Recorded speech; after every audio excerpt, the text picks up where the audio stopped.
So if you have any questions, you can always put them in the chat. And in just a minute here, Allie is going to go ahead and start us off.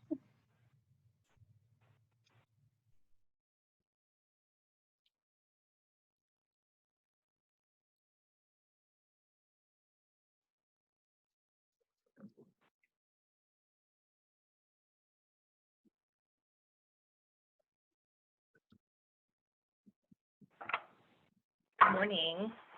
Can everybody hear me? This is Allie Stevens with the SBDC UNF. Yeah, we can hear you. Okay, sorry. Technical stuff over here. I'll go ahead and get started. It is 10 o'clock. I'll also put this information in the chat, just in case anybody who's not on right now, because we just have a small number of the people who actually registered have logged in just yet. So we'll add this in the chat later on. But welcome to the webinar, Elements of a Successful Website, presented by the incomparable Elizabeth Tambalone here. We hope everybody is staying safe and well during these crazy times.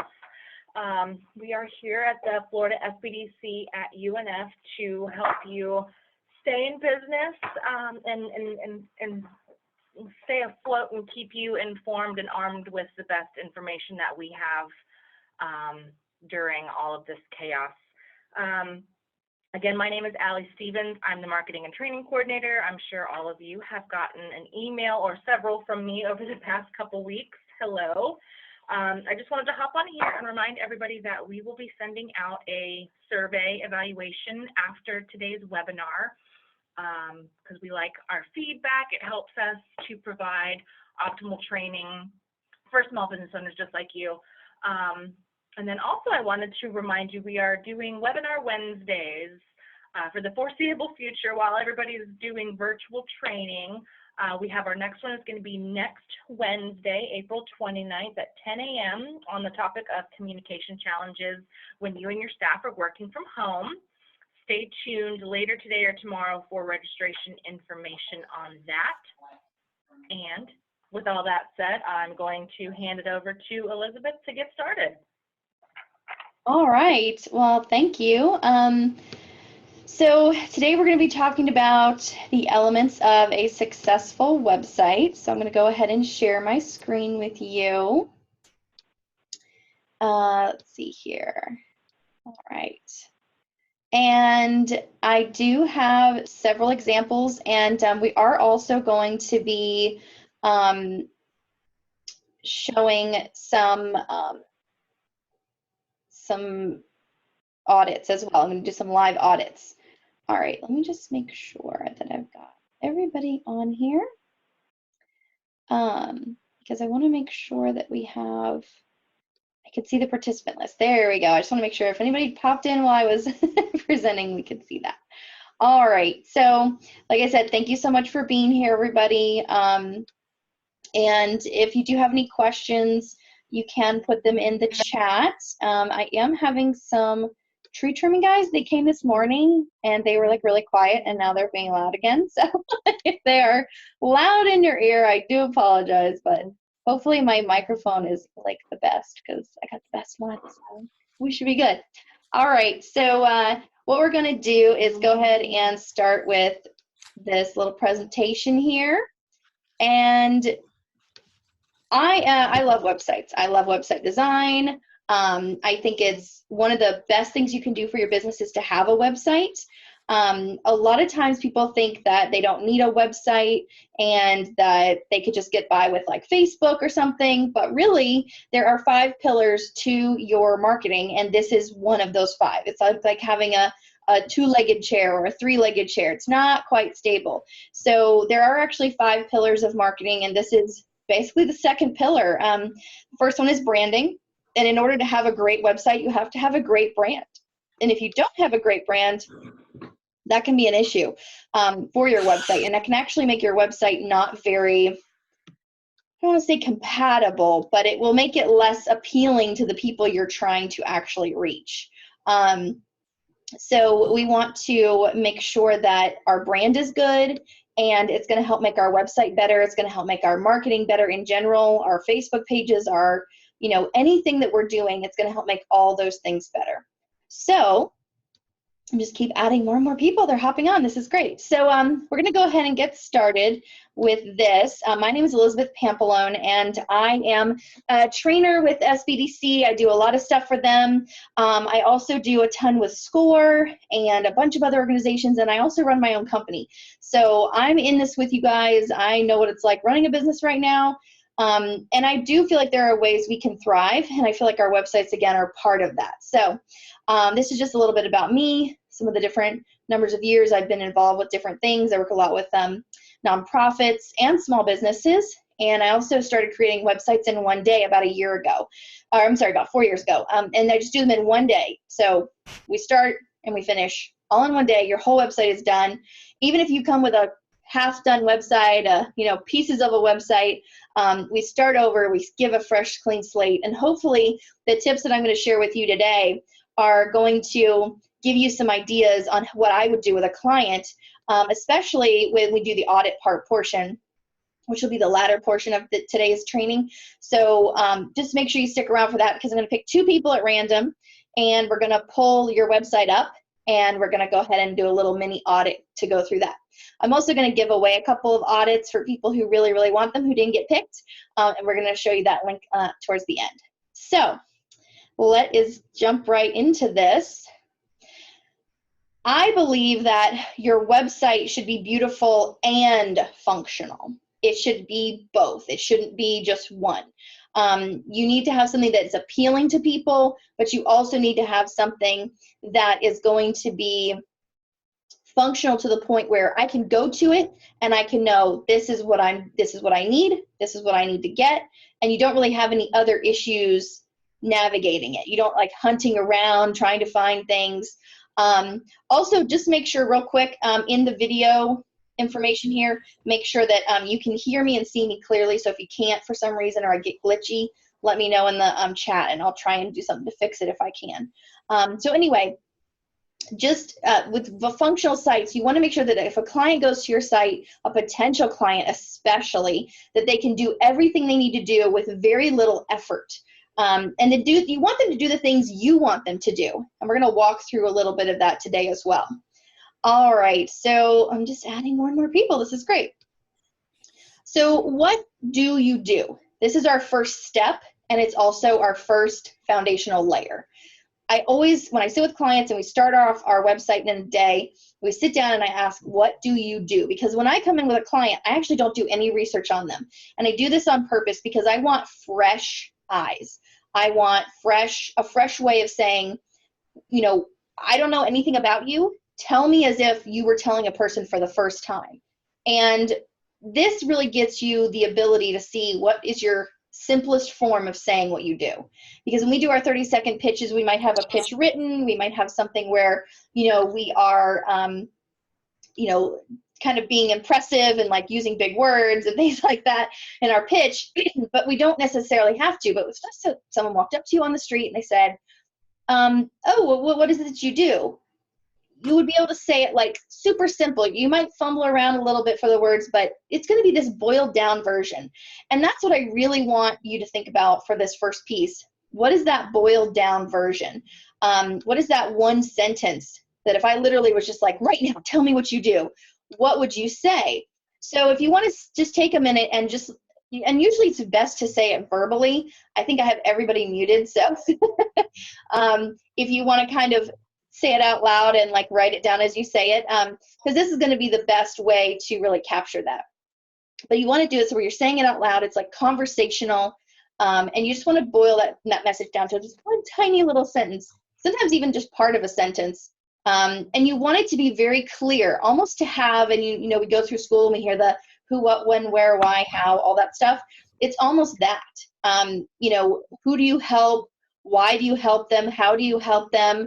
Where do you help them, and when do you help them? So if you can kind of look at those, the 5 W's and the H, and really look at that as almost like you're a reporter, just getting the facts, ma'am, you know, just get those main facts, then you'll really be able to see what exactly you do, and that's your clear brand message. Again, going back to that brand, we are not sitting here trying to write some whole website right now. We're just saying, what simply do we do? So that's where I start with clients. Does anybody have any questions on this first piece? Let's see here. All right.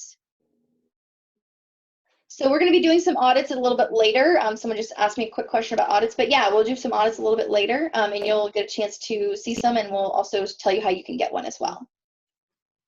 All right, lots of people joining, almost up to 50. Wow, that's great. I'm happy for the SBDC. They've got almost 50 people in this room. That's awesome. All right, so no questions about the simplify the message. So really just get that one sentence down, and we are good to go with that. All right, let's go to the next piece. We're going to have some great, hold on one second. Oh, there we go. Okay, we're going to have some great audits later. I'm so excited about that part. Okay. So just make sure you mute yourself when you pop in, just because it does sometimes a little distracting. So, all right. Okay, so this is the next piece, which I talk to my clients about. So we kind of walk through this, we step through this. What will the website need to do? And this is that functionality piece. Now we know what we're going to say. Then we actually need to say, okay, what does the website need to do? What kind of functions does it need? So do we need to have a calendar because we have to have people knowing, you know, where we're going to be at certain times? Do we need to have a booking calendar where we can book things? You can book an appointment with me. Do we need to have a price list? Do we need to have, like, what are those functional pieces that if a client or a potential client comes to my website, they have to see? It's just mandatory. They must see it. So we need to look at this from a standpoint of, I'm going to the website, I need to do one thing, get in, get out, be done, right? So that's what I want you to think about now. So now that you have your who, what, when, where, why, all that stuff, now what do we need them to do once they get there? And what are those simple pieces? I need a calendar. I need the booking button. And we don't need to worry about how we're going to do that or how it's going to be accomplished. I'm going to show you a ton of tools later, but just pick out those pieces. When someone comes to my site, what do they need to do? And thinking about that journey, you know, when you go to, let's say, Amazon, you are there to search for something, to find the product, to put it in your cart, and to buy it. That is the customer journey. When you go to Target.com, same journey, right? When you go to your doctor's website, or you go to service professional's website, you will say the doctor first. You want to book an appointment. You don't need to look at what the doctor does. You already know. You don't need to, so you're already a client. Maybe it's a new client. Maybe you're sending your friend to, your friend to this website, and you're like, they need to learn about the doctor first, and then they want to book a discovery appointment, like an initial appointment, right? So there might be a button that says new clients and current clients or something like that, right? And so that's the journey. You're going to have two directions that this person's going to go. It's not always very linear, where it's just, here's the person, they come to your site, they do X, and then they leave. Sometimes it's diversion. You want to diverge those people. So I work with small businesses and nonprofits. I have two very different options for them. So when someone comes to my site, they get to choose their own adventure in a way, and they get to say, I'm a nonprofit or I'm a small business.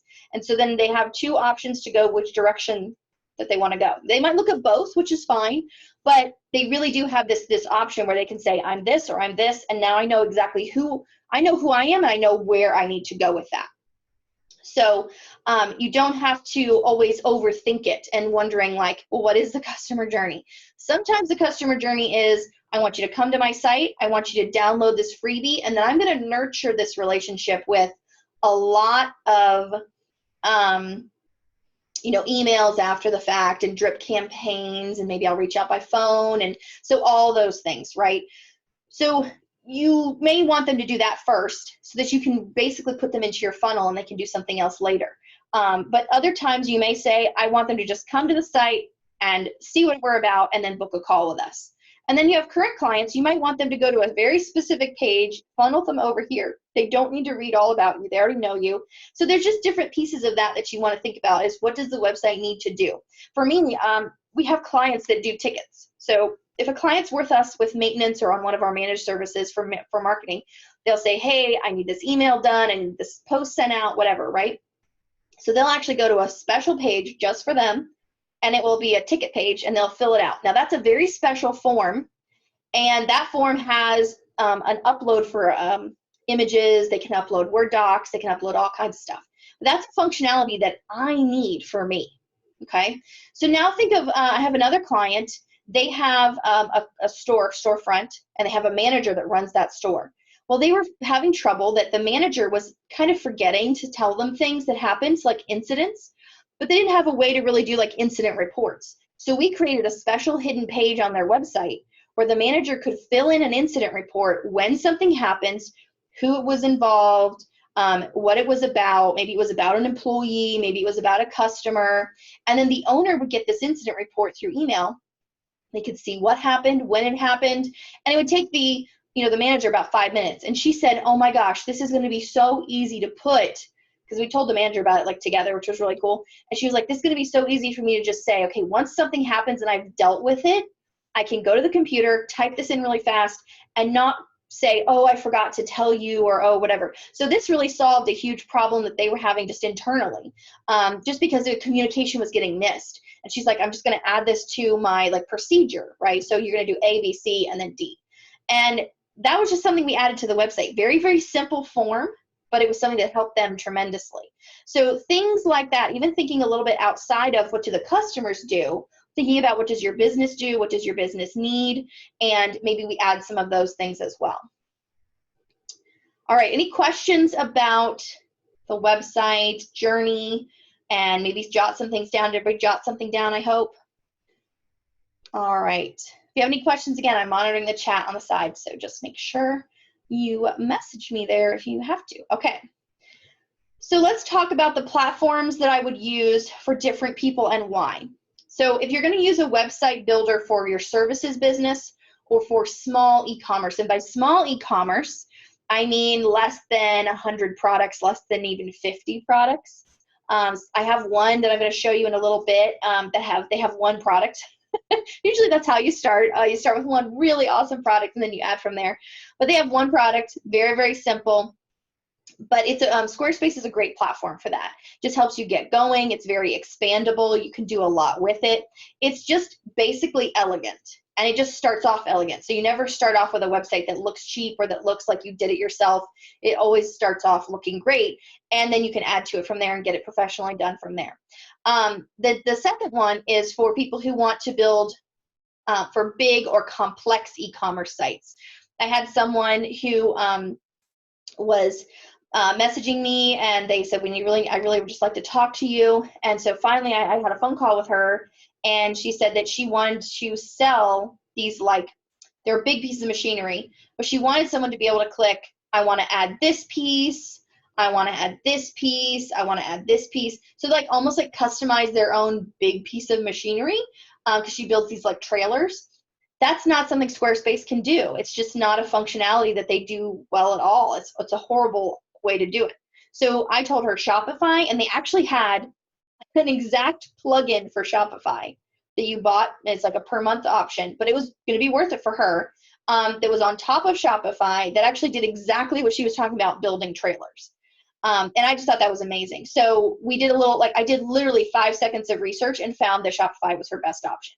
Another option is BigCommerce. Some people want to hook their website and they want to hook it into like eBay. So that's another piece. You can actually hook BigCommerce into eBay if you're selling products. And then you can sell on both sides, but your inventory is all like put together, and you're not having to decide, oh, I got this inventory over here and this inventory. Everything's all in one, and you just manage it from one space, but it goes to both, which is pretty cool. Okay, so what is your opinion for small business? This is what we use to do the customization of equestrian projects. Yeah, so I don't know a lot about Abaco. I haven't used it a lot, but I do really know that Shopify and BigCommerce are my two biggest ones. But if you're looking at doing some customization, I know that Shopify is going to be probably your best option. Unless you need that eBay component, Shopify is going to be the best option for that. Like I said, I don't know about Abaco. I haven't used it very at all, so I can't really speak to it. But I do know that these two are what I would consider the top tier. And they're not cheap. None of this is cheap. Okay. All of these are good cost-effective options, some of them, but some of them are just, sometimes you just have to bite the bullet and pay the money because you should be getting this money back. You should never be paying money for things that are too expensive and, that are going to be basically out of your budget. What is your opinion on Wix? Oh, this question. I've been a website designer for 20 years. So I will say that Wix is not my favorite. The reason they are not my favorite, they look cheap, just out of the box, like just the templates look cheap. They also hold things hostage. Sometimes I've had to really fight with them to get some domains away from them sometimes and with other clients. And the other thing about them is they're actually, and this is more of a, kind of undercover type of thing. They're actually in a feud with Google, and Google does not like them. And so anytime that a Wix site tries to get up in SEO, I've never seen it rise higher than like maybe page 3. So if you put a lot of effort into it, I feel like you're really wasting a lot of time and money. And I feel like there are other sites that are better out there. So yeah, helpful customer service, somebody said, yeah, Wix is not my fave. So I try to pick things that have good all-around pieces. There's some things I don't like about Squarespace, some things I don't like about Shopify, but at the same time, I've worked with them so much, I know that there are the slight, small bad things, but the big things are the best, like, right, the big, where they really count, they're the best. Someone asked me what's my opinion on WordPress and WooCommerce. So that is one of the clunkiest, largest, biggest, heaviest systems I've ever dealt with. I've worked so much with WooCommerce and WordPress. I'll give you a little background. I actually was a WordPress junkie for about 10 years. I only came to Squarespace about 3.5 years ago, and I swore that Squarespace was going to be like not the best option because I never used it enough. Then I had a couple clients bring it to me and they're like, no, you really need to look at this. And I said the same thing about WordPress before I used WordPress because things always change. And 5 years ago, Squarespace was not really like the thing. It was kind of like on the Wix end of stuff. And so when someone brought it to me more recently, I thought, okay, fine. I will check it out because in the past it's not been great. So I checked it out again and they had made so many improvements. So with WordPress, they were, I will say, like the thing, like 5, 10, 12 years ago. I started with them in 2007, and they were amazing. They did everything. I used to hand code websites, like by hand with code, nothing else, no WYSIWYG, no drop and drag, nothing. And WordPress was amazing because you didn't have to do any of that. It was like the first thing that came out that was like that. And so I really did. I was all in. I spoke at WordCamps. I've traveled for WordPress. I still love WordPress. I still love them. But at the same time, they're not for every single business. Now, if you have a marketing team, and you have an on-site developer, and you have someone who really knows code, and you have someone who's really into like developing sites, WordPress is great because you can basically, like, your imagination is the sky's the limit, right? And so that's a great thing. If you really have this tech savviness about you, you really want to learn it, you're really in it. But if you just want to run a business and you want to do hairdressing, then you need to use Squarespace. You do like something else that's not tech related and that you really don't have the time and capacity to really learn something like it's your job, then I would say use one of these other platforms. So that's my opinion on WordPress and WooCommerce. Also, I've tried to use it for people who wanted to do very complicated sites, and we ended up going to Shopify anyway because they just did a better job much quicker, and we didn't have to fight with the platform itself. GoDaddy, same thing with Google. Same thing with Wix. They just they look cheap. Every time I go to a site, I can tell what it's on before I even look and like actually see what the code says that it's on. And GoDaddy is just not one of my faves. They have a very cheap product. Obviously, it's also sometimes free with your domain you buy and things like that. So I just don't recommend it for a serious business. What I recommend for a nonprofit ministry, Squarespace. I just really do recommend it for most service-based businesses. There's a lot of things you can use with Squarespace that will make, like if you need specific nonprofit or ministry-based, like church-based software, there's that out there that you can put with Squarespace and actually like make it work a really beautiful church site. So, there's just different things, but nonprofits I always put on Squarespace unless they need something really specific, but typically I'm using Squarespace and then augmenting it with something else. Let's see here. NameStream. I don't know too much about them, but I know that they do domain registration. So I'm not sure what the question would be about them. So if you want to ask me again. Do you mean their hosting or their web builder tool as far as Wix? So would the hosting make a difference? No, Wix is just hosted on Wix. Typically, Wix isn't hosted on other hosting companies. So that's another thing I like about Squarespace, Shopify, BigCommerce. There's your website. It has 3 components. Your registration of your domain name, which is your www.whatever.com, right? So you have a domain name registration. Typically, I say GoDaddy for that because they're actually one of the best for domain registration. So if you have your domain with GoDaddy, you're good. If it's not with GoDaddy, I would consider moving it because they're actually one of the cheapest and one of the most stable for domain registration. So you can also do the most with their domain registration. And if you have questions about that, I can talk to you about that later. So you have domain registration. I say GoDaddy's the best for that. Then you have your domain, which is going to be pointing to your website. Now, your website itself, I should have made a slide about this. I'm going to make a note to make a slide about this for next one. Your domain registration is going to point to your website, and your website is going to live on a host. Your website doesn't live anywhere else but the host. And the thing about Squarespace, Shopify, BigCommerce, they all are the host. They are the website builder. They are the host. Everything is like together. When you have like WordPress, you have to have WordPress is a website builder, but then you have to host it somewhere. And you have to figure that out. You have to find that one, right? I'm going to get to all the questions, don't worry, so keep putting them in. So if you have Squarespace, you have your website builder and your host. It's all one piece. It's all one nice little package. And your third piece is your email. And I always like this to be somewhere else. So I like my 3 pieces to be in 3 separate silos. So I have my GoDaddy domain. I have my Squarespace website that's hosted at Squarespace and built at Squarespace. And then I have my email, which is hosted at Google. So I use my G Suite, which is the business version of Google. Those are your 3 pieces. Those are my top 3. Excuse me. And then, like I said, if you're doing Shopify, you're just swapping out that middle piece. Your GoDaddy is still your domain registrar, and Google is still your business email. So I'm going to add those to the slides just because those are good questions, and I kind of missed those when I was building this. But excuse me, those are going to be your 3 pieces. So for where Wix, I would say just in general as a builder and as a host as one package, they're just not the greatest. Excuse me. Okay, so how is the move from GoDaddy to Squarespace difficult? Now, anytime you move to Squarespace or you move from Wix to Squarespace, or from Squarespace to WordPress, or any kind of mixing right there, you're going to have to start over with your website.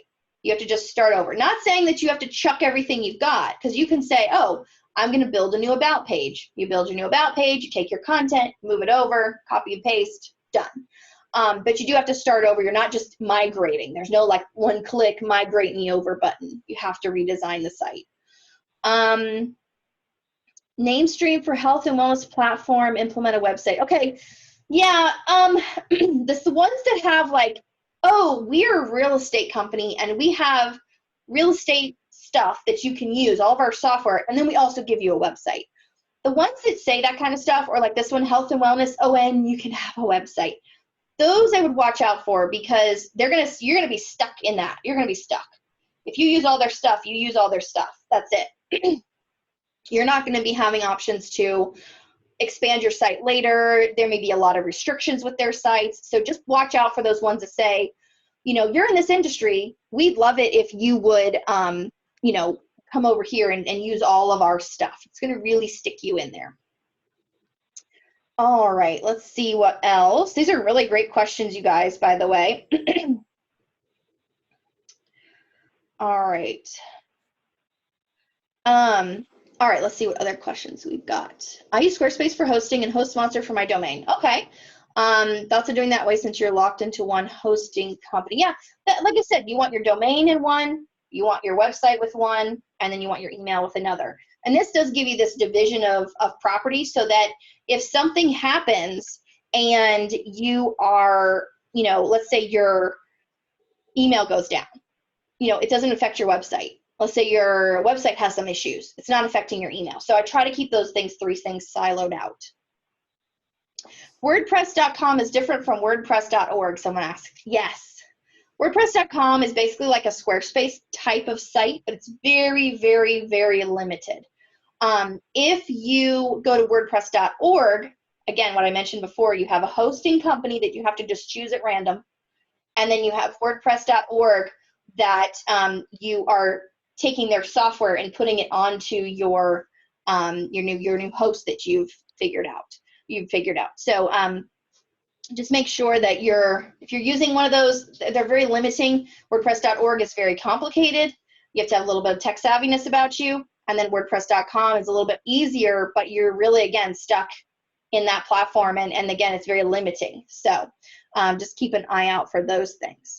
Okay, great questions, everybody. I'm really loving this. So let me put domain, web, email. And I'm also going to put together also a slide, and I'll probably add these to the slide deck, and then I'll send it to you guys when I send the recording. So you guys have just some extra info.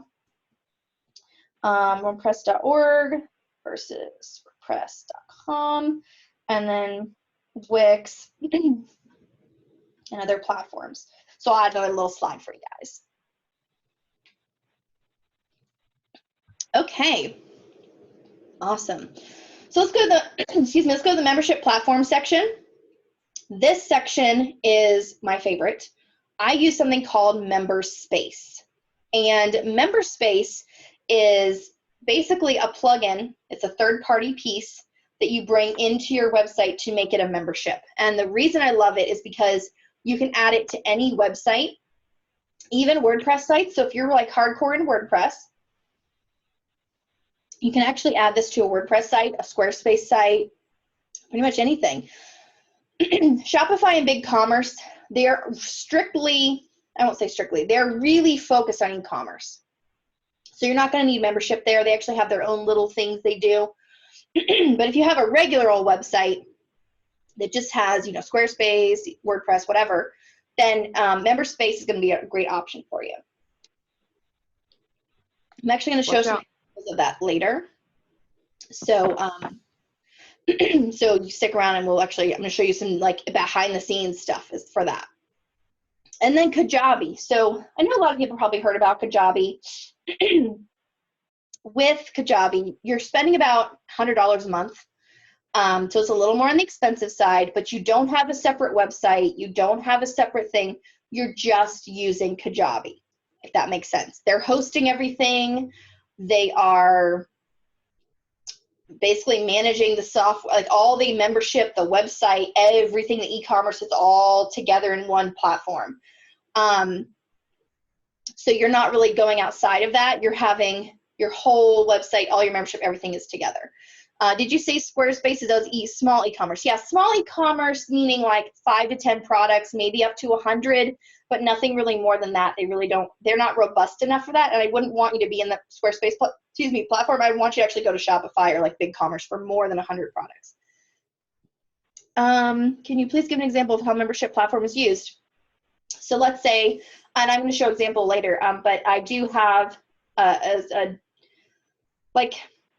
it's a membership that you can see all my videos. So for example, instead of registering for this and saying, I'm registering, I'm paying my $25 to get into a webinar that I'm doing, you're going to actually go and you're going to be a part of my membership for $35 a month, and you can have access to all the videos when they're done. I'm going to put all the video. I'm also going to put other videos in there. So it's like this behind the scenes, all my videos are there. You never have to pay for one of them. You just pay your $35 a month and get access to everything. Another option for membership would be people who have like fitness programs, and they'll say, okay, you'll buy this membership, it's $100 a year, and we're going to put 5 videos a month into our platform, or a video a week, and you basically pay a yearly or a monthly fee and then get something for it, usually digitally. Let's see. Oh, let's see, we have a bakery. Okay, one question is, should I have a home page or just have the menu as the home page?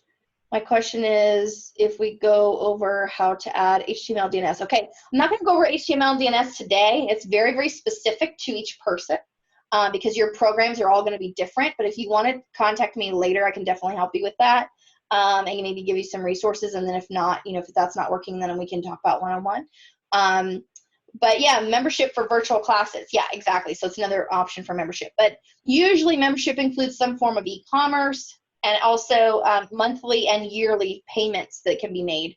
You can also say, okay, well, my coaching program is a membership and it's, let's say, $5,000, but you don't want to pay $5,000 right now. I'm going to split it into 4 payments for you, 4 payments, and so it does that kind of stuff. But you've probably seen all that with, other like gurus that are out there. They use a lot of membership stuff.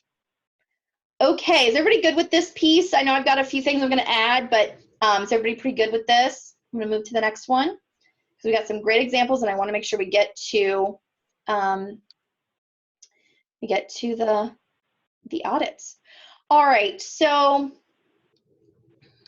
let me just switch this real quick. All right, so there are some things you're going to consider for your platform. So we want to use as few platforms as possible. We don't want to use like 50 million.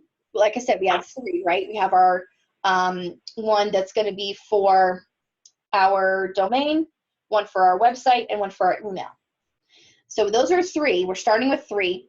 So we're going to pick website or e-commerce platform, our email, and then, of course, our domain, which I didn't add to this list, which I will. And then we're going to have the specialty forms. Remember I mentioned before about the form that I need that actually allows people to upload their documents and their images and stuff to our ticket form. Maybe I need a ticketing system. I have those. There's actually a free one out there that's really good. Maybe I need an embeddable chat bot, the little chat boxes in the bottom where they like pop up and say, hey, how are you? That kind of stuff. Maybe you want one of those. Actually, Facebook Messenger has a free one that you can put on right on your website. It's amazing. And then you're only using Facebook because you're already using Facebook probably, right? So if you're already using Facebook and you're already dealing with the Facebook Messenger, why go out and get another chat bot if you just need it to do simple stuff? Then you also might want email marketing on your site. Maybe you'll want social media embedded stuff, which we'll show you in a minute. Maybe you'll want a calendar. Maybe you want like a fancy calendar. Maybe you want your policies or ADA compliance. I actually have a tools page that I put together, which is this. And all of these affiliates I use every single one of these. And I use MailerLite for my email marketing. I use Social Pilot for my scheduling of my social media. I use MemberSpace for my memberships. I use Alitu for my podcasting. I use DragApp as my CRM. And I use Termageddon, which is my favorite one here, for all of my policy, privacy, terms and conditions, disclaimers, all that stuff. I have a question here about what should a landing page look like. We're going to talk about landing page in a minute. So we're almost there, so bear with me. So there's that tools page if you guys need it. It's beyondthecause.co/tools. And it just has all the tools that I use. And the list is not very long because like I said, I try not to use tools that are extra if I don't have to. So make sure that when you're writing down the things you need on your website, then you would just kind of say, okay, I need a chat bot. Where can I find one? Oh, well, Facebook has one already. Let's just use that because we're already using Facebook. Then we're not buying something extra. We're not paying for something extra. All right. I'm going to move to the next one. Another question about micro landing page. Okay. I'm going to get to that in just a minute. So hang on with me. All right. So let's talk about what actually should be on the site. A lot of times people will put fancy stuff. They'll try and do crazy things. But really what you need are some very, very simple pieces. Home, about, services, shop, blog, contact, donate. Those are like the base, right? If none of these apply to you, some of these don't apply, then don't go crazy, oh, I don't have a donate button. Okay, great, just toss that out. You don't need it. But you do need a contact. You do need a services. Maybe you have a shop section. They don't have to be named this, but we don't want to go crazy with the names. You don't want to have like your blog be called Tilly's Tips and like, okay, I'm going to go there thinking it's all tips, but really it's all blog posts and they're not all tips, so you want to make sure that it's going to be very specific to what the person is looking at. We want to be familiar, but we can do that in a new way, but we don't want to have this unexpectedness of the site. We want it to be easy to use. I want it to kind of pass what I call the mom test, where anybody's mom can use it. And it's so easy that anybody who doesn't even know anything about your site, they can go on your site and do something like super quick. Somebody asked me about chatbot not being supported on a website. Actually, it is. I use Squarespace and I've used the Facebook chatbot, so you can use it. All right, so we want to lay this out first before we try and do it on the internet. So I always do a sketch in a notebook really quick. I say, okay, this is what I want on the homepage. I want a header with a big picture. I don't know what the picture is yet, but I want a picture. And then I might want, my mission underneath that. Then I might want 3 boxes that show my 3 big services, even though I might have 10 services. These are my 3 big ones. So I kind of just step down in like a sketch. And I'm going to add a sketch to this presentation as well. So you guys can kind of see what one might look like. But that's what I do first. I lay it out on paper first before I go to the internet, because this allows me to also see what pieces I need on my homepage, on my about page, etc. And sometimes I just write a bulleted list. Like, okay, it's my about page. I'm going to put my bio, my picture, and like some awards I've won. Okay, so now I know that I need those award images, award links, and then I need my bio written, and I need a picture of me. Very simple. Doesn't have to be overcomplicated. One of the things that people always miss on their websites, which we'll look at in a little bit here, when we actually look at the sites, because we're getting there, I promise, is the call to action. People miss that on so many sites. I mean, you could go to the about page and it's just picture, bio, awards, end of page. That is your most viewed page. So you should definitely be getting people to do something when they go to that page. Maybe you want them to sign up for your email list. Maybe you want them to, I don't know, get your freebie. Maybe you want them to visit your services page. Whatever you want them to do, every single page, because they might find a page randomly. They might be just doing a Google search and they might hop onto your blog page randomly. And if your blogs don't have a call to action at the end of them, how would they know to contact you? How would they know that you have that service that you're talking about? Maybe they land on your about page randomly and you don't tell them to do anything at the bottom of the about page. They're just like, oh, it's nice. She's cool. He's nice. And they just like, well, I guess that's it. And they just don't really have any reason to actually go, to actually do anything, to be called to act. Somebody asked me about how do I feel about .net name is already taken. .net, .com, I use .co. I've had companies use .guru. It really just depends on what you want and what's going to be easy for your customers. Obviously, .com is the most common, but it's not necessary. Thank you guys for all your feedback. It's going really well. I'm so excited. Okay, so here's a really, really big piece that everyone ignores, but it's super important. 40% of websites on the internet right now do not have a privacy policy or terms and conditions or a disclaimer or an EULA policy or an ADA, or they're not ADA compliant. You can be fined for this, and if you're sued, you can be in for a whole lot more than $40,000. And then a ADA non-compliance, you can be fined for upwards of $150,000. An EULA is the European Union, I always forget the acronyms, but it's basically like the European Union's version of a privacy policy. I know a lot of us heard about GDPR a couple years ago. That was a big deal, and that has to do with email marketing, but this has to do with your website specifically. Termageddon, which is a link on my page there, they actually have auto updating ones, which is what I use on mine, because the laws actually change all the time. And we would never know that. I mean, we're running businesses. How are we supposed to know what laws are changing unless we're lawyers? So this actually, they go and they find out what happens in every state, and they find out what happens in the federal government. And then they auto update all the policies. Like if you say you're in Florida, all the Florida people get the update. And it automatically sends it to your site. You don't have to touch it. You put some code in one time and boom, you're done. So they're amazing, because I used to have privacy policies that I would do that were just generic, and I realized that my clients were at risk. So I started using this, and it's been very, very helpful, especially because of the lawsuit culture we have in this country. And so I don't want any of my clients to get sued over something really silly that I could have prevented. So definitely check out Termageddon. It's on the tools page. And if you're doing any kind of affiliate marketing like I am, I'm an affiliate for Termageddon, I'm an affiliate for you know, Member Space, things like that. They have a special disclaimer for that, basically saying that I'm not affiliated with them, you know, in that way, like I don't work for them, but they do pay me a percentage, like 2% or 1% or whatever the ridiculous number is. Like they pay me $2 for every time someone signs up. Like, woohoo, $2. So there's like a disclaimer that legally says all that stuff. So if someone comes to me and they're like, oh, well, you said this and you said that, well, I'm an affiliate for them and it's clearly marked here. So so now I can't be sued for some of those things, which is nice. So anyway, so that is all the stuff you need. And then ADA compliance is very, very easy to get, but you have to get the right kind. So it's like per website basis. And I have a couple of sources for that, but I don't put them on my tools page because it depends on the person, it depends on the business, and it's a little bit more complicated than just like, hey, here's a great option, you know. So if you have any questions about ADA compliance, it is actually going to be required by the end of this year. So December 31st, I think, is the deadline.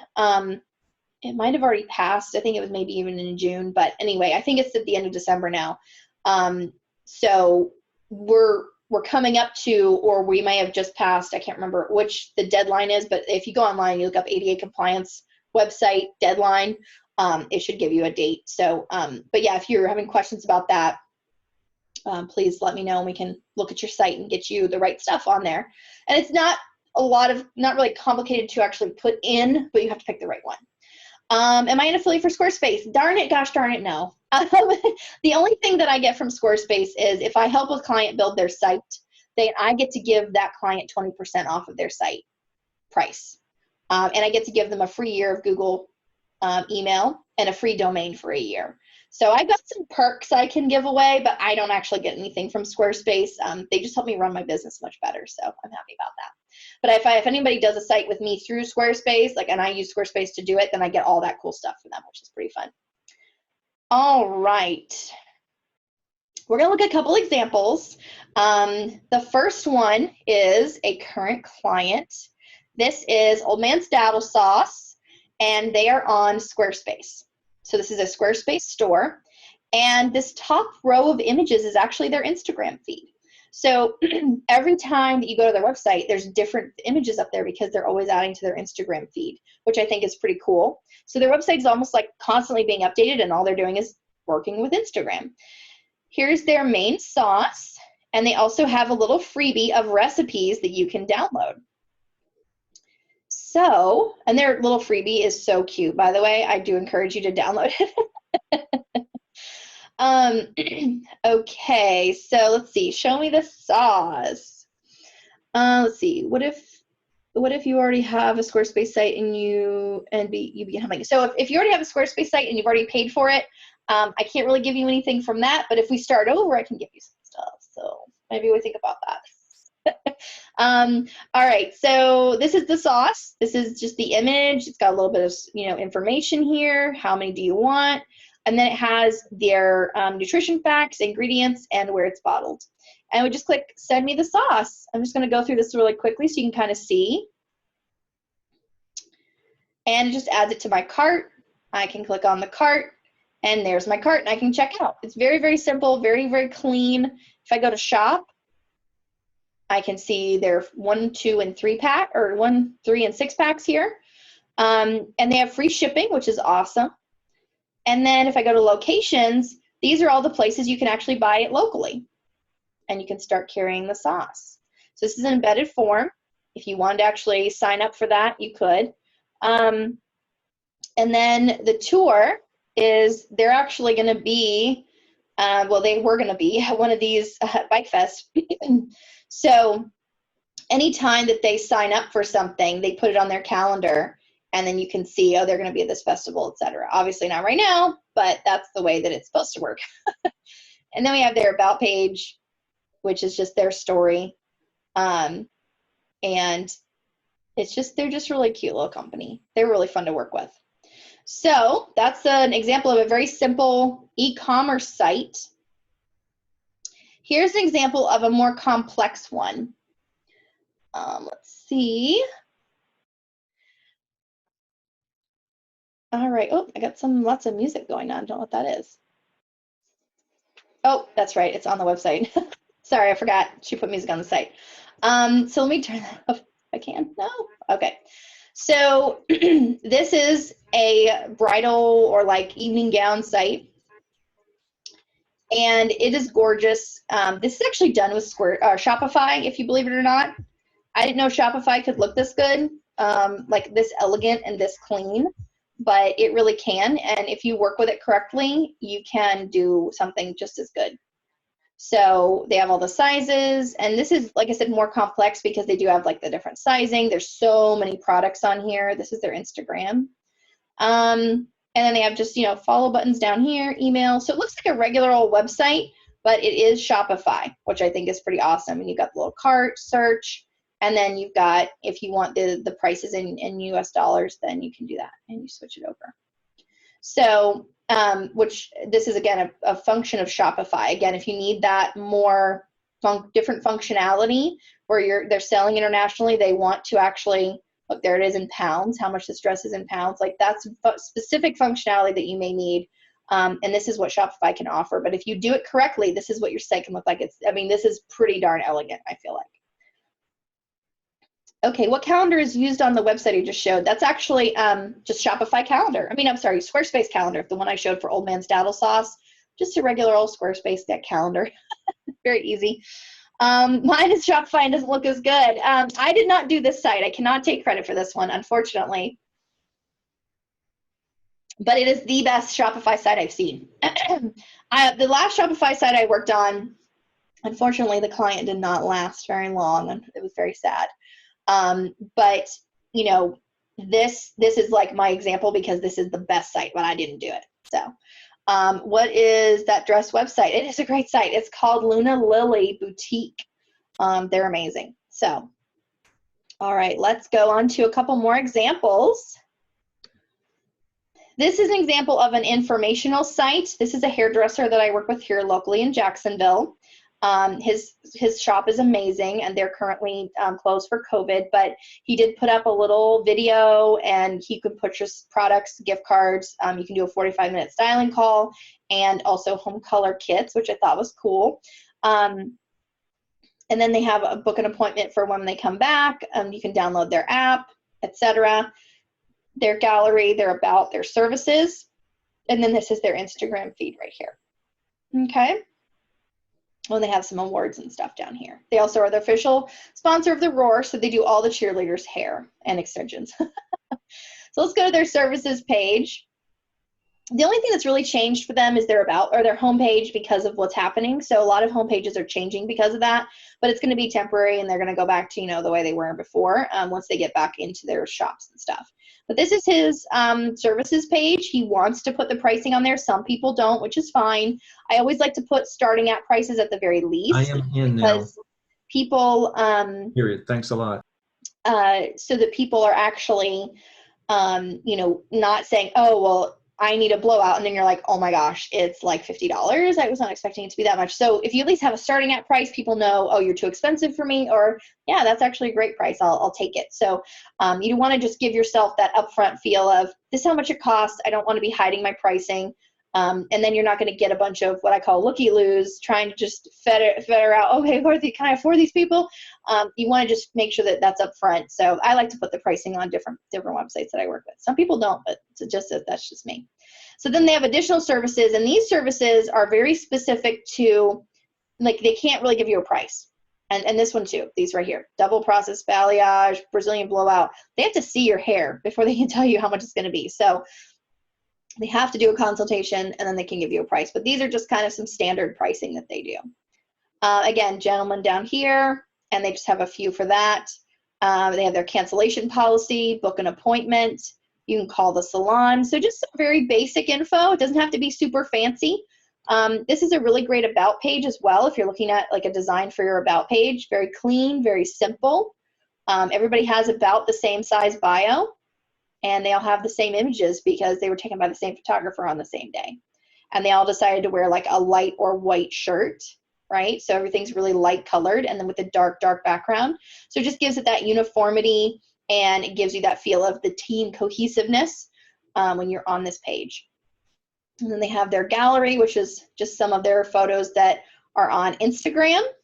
And then they have a careers page, which just, hey, you want to join us? Fill in this form and we'll talk to you about setting up an interview. And then their contact and the book an appointment. This is what I meant by augmenting Squarespace. So if we click book an appointment, this actually takes us to their online booking system that they use. So you can actually book through here. And I have an account, so it's trying to log me in. That's why there's nothing here. It's like, you need to log in, girl. All right. So that's their site. Let's go to the next. That's, again, just very, very simple, very informational, but it has functionality. It has that book an appointment thing that takes me to their third-party site that they use for all their clients and all their booking and all their like booking management. Because with hairdressers, it's harder to do booking management. I've actually used Square for booking management, not Squarespace. I know you guys have heard Square, which is the card reader, the swipe thing, right? They actually have online booking that you can use and you can basically say, okay, you're going to book a haircut. It's going to be X amount of hours. It's going to be $50, and then it'll put it on your calendar, and you can actually manage your entire calendar and your card swiping and your charging processing all together in one thing, which is really cool. So we would just build your Squarespace site, add on that Square stuff, and link to it, and then people could actually book through it. So pretty awesome. All right, let's talk about nonprofits. I know some of you guys are nonprofits on here, so let's talk. This is a site for a nonprofit here in town called Renewing Dignity, and they work to provide women and girls menstrual products that they cannot afford or get, and they work with Feeding Northeast Florida to distribute them. So they have a little COVID response up here, which takes you to a special page. They have their homepage, which just has their mission and their information here. This is their Instagram feed. Explore the facts, which just gives you more, like facts and figures on different things, more statistics. They were on the on CBS 47 recently. Here's some did you know to get started. And then they have their community partners down here. And we can read their story or we can meet the board. So let's click on meet the board. This is the same as their about page. And this is their mission. And then their community partners and their mission partners. And then we have their board. So again, very clean, very simple, laid out a little differently than the other site, but they've got a lot more going on here. They got a lot more content. Let's say get involved. Here's some ways you can get involved. You can donate. You can become a volunteer, or you can host a product drive or drop off, host a drop-off location. So those are just some of the different things. For some reason, our email boxes aren't showing up. I'll have to go and look at that. Sometimes they do funny things, but these email boxes, there's usually an email box right here, so we'll have to look at that. Oh yeah, it's still loading. My internet's being funky. So that's just a nonprofit site. Just has very simple home, about, get involved, media, contact, donate. So let's look at the media page really quick. This is all their blog posts, and then they have press, and then they have news stories that they wanted to promote. And then we have the donate button, which takes us to the option to donate monthly in memory of or in honor of. And then we can also do a one-time gift here as well. And then we just have some why I gave option, like people that said why they gave. Okay, so just some very, it's all very simple and clean. It doesn't have to have a ton of content. They have a lot of content, obviously, but it doesn't have to be overwhelming, right? We just need to say things simply. And also this site's been up for about 2 years, year and a half, 2 years. And so they've actually added to and added to and added to. When we started, we didn't have all this stuff on here. So we started much smaller than this. And they just were like, oh, we want to add this. Oh, let's add this. So your site should be constantly evolving, constantly being added to. And as you saw with the daddle sauce guy, he didn't have a whole lot on the site. I mean, it was just very simple, very plain, home, about, shop, pretty much. And over time, he's going to add more because he just started his site recently. So, all right. Okay, membership. Let's talk about that. And let's go to, this is the membership dashboard on the back end of my Squarespace site. Okay, so I was going to log in as a person, like from the front end, but I thought it'd be easier to show you the back end so you can kind of get a real feel for what's back here. How often do I recommend updating a site? Well, I actually go in there about once a month. I don't recommend you just add to add for adding's sake, but I think you should add if you feel like there's new information or different information you want to add. Don't hold it back and say, oh, well, I'll wait for 3 months and hang on to this stuff. If you got something to add, just add it. And your blogging and stuff like that should be regular as well. So this is the dashboard. So when you log in as a member of this academy, then you get this. These are some of the video courses that I have. And then these are business videos that are like one-offs. They're just one video, okay? But then these are like whole courses. And then down here we have, which my live summit is no longer, unfortunately, but we have the Absolute Circle, the live summit option, and then the podcast. And then at the very bottom, bookmark the dashboard, which is this page, manage your account, or request a specific topic. So if I click on, if I'm a member, I log in. This is the first page I see, my dashboard. I'm going to click on social media in a day. And that's going to take me to a page, which may or may not exist on this part here, which is going to be like this. And now I can see, you know, all this stuff here. And then, of course, this page isn't finished, but then I would be able to see the videos that are here. So for some reason, I don't have anything on that page, but let's see about this one. Some of my pages are not used anymore, so I never know which ones are which until I go in here and really start digging. Oh, here we go. Here's one that's being used. So this would be what you would see on a membership side. For some reason, none of my videos are popping up, but I know they're here. Oh, here we go.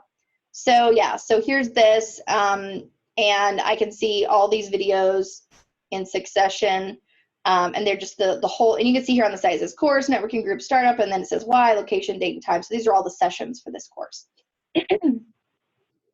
Let's see here. These are very similar too. Yeah, so in the back end, you're making like these groupings of pages, and none of them are loading right now, of course, but you make groupings of pages on your Squarespace site, and then you create a dashboard, and on that dashboard, which is what I showed you a moment ago, then you would have all of them listed so you could access them all individually. That makes sense. So here would be the dashboard, and again, look, it's like half loading, it's weird. There'd be like images, and you'd click on each one, and it would take you to each video. So that's the back end of what it looks like on the website. But when you're actually using the membership platform, this is what it looks like. So you log into MemberSpace, and then I have all these different membership options. These are my member plans. Here's my monthly membership at $35. And I can also do one-time memberships. Excuse me. And this just helps me to distribute my product and also get money back in. So it's kind of like using it as e-commerce, but in a different way because I'm providing access to pages on my website. So this hides my pages for me, locks them down. If you try to go to, let's say, this page, for example, which is elizabethpampalone.com/dashboard. If you tried to go to that webpage, elizabethpampalone.com/dashboard, you would see this pop up for like 5 seconds, and then it would just disappear, which is pretty cool. And it would say, hey, do you want to sign up? So it does lock the pages down, which is why I use MemberSpace. Rather than saying, here's a password to this page, go ahead and sign in, you know what I mean? Like that can be abused. You could like give 10 people the password, it could be hacked. And this really just gives each person their own individual login. They can reset their own password. They can manage their own card. Like if it's a monthly thing, they can go in and edit their card, update their card.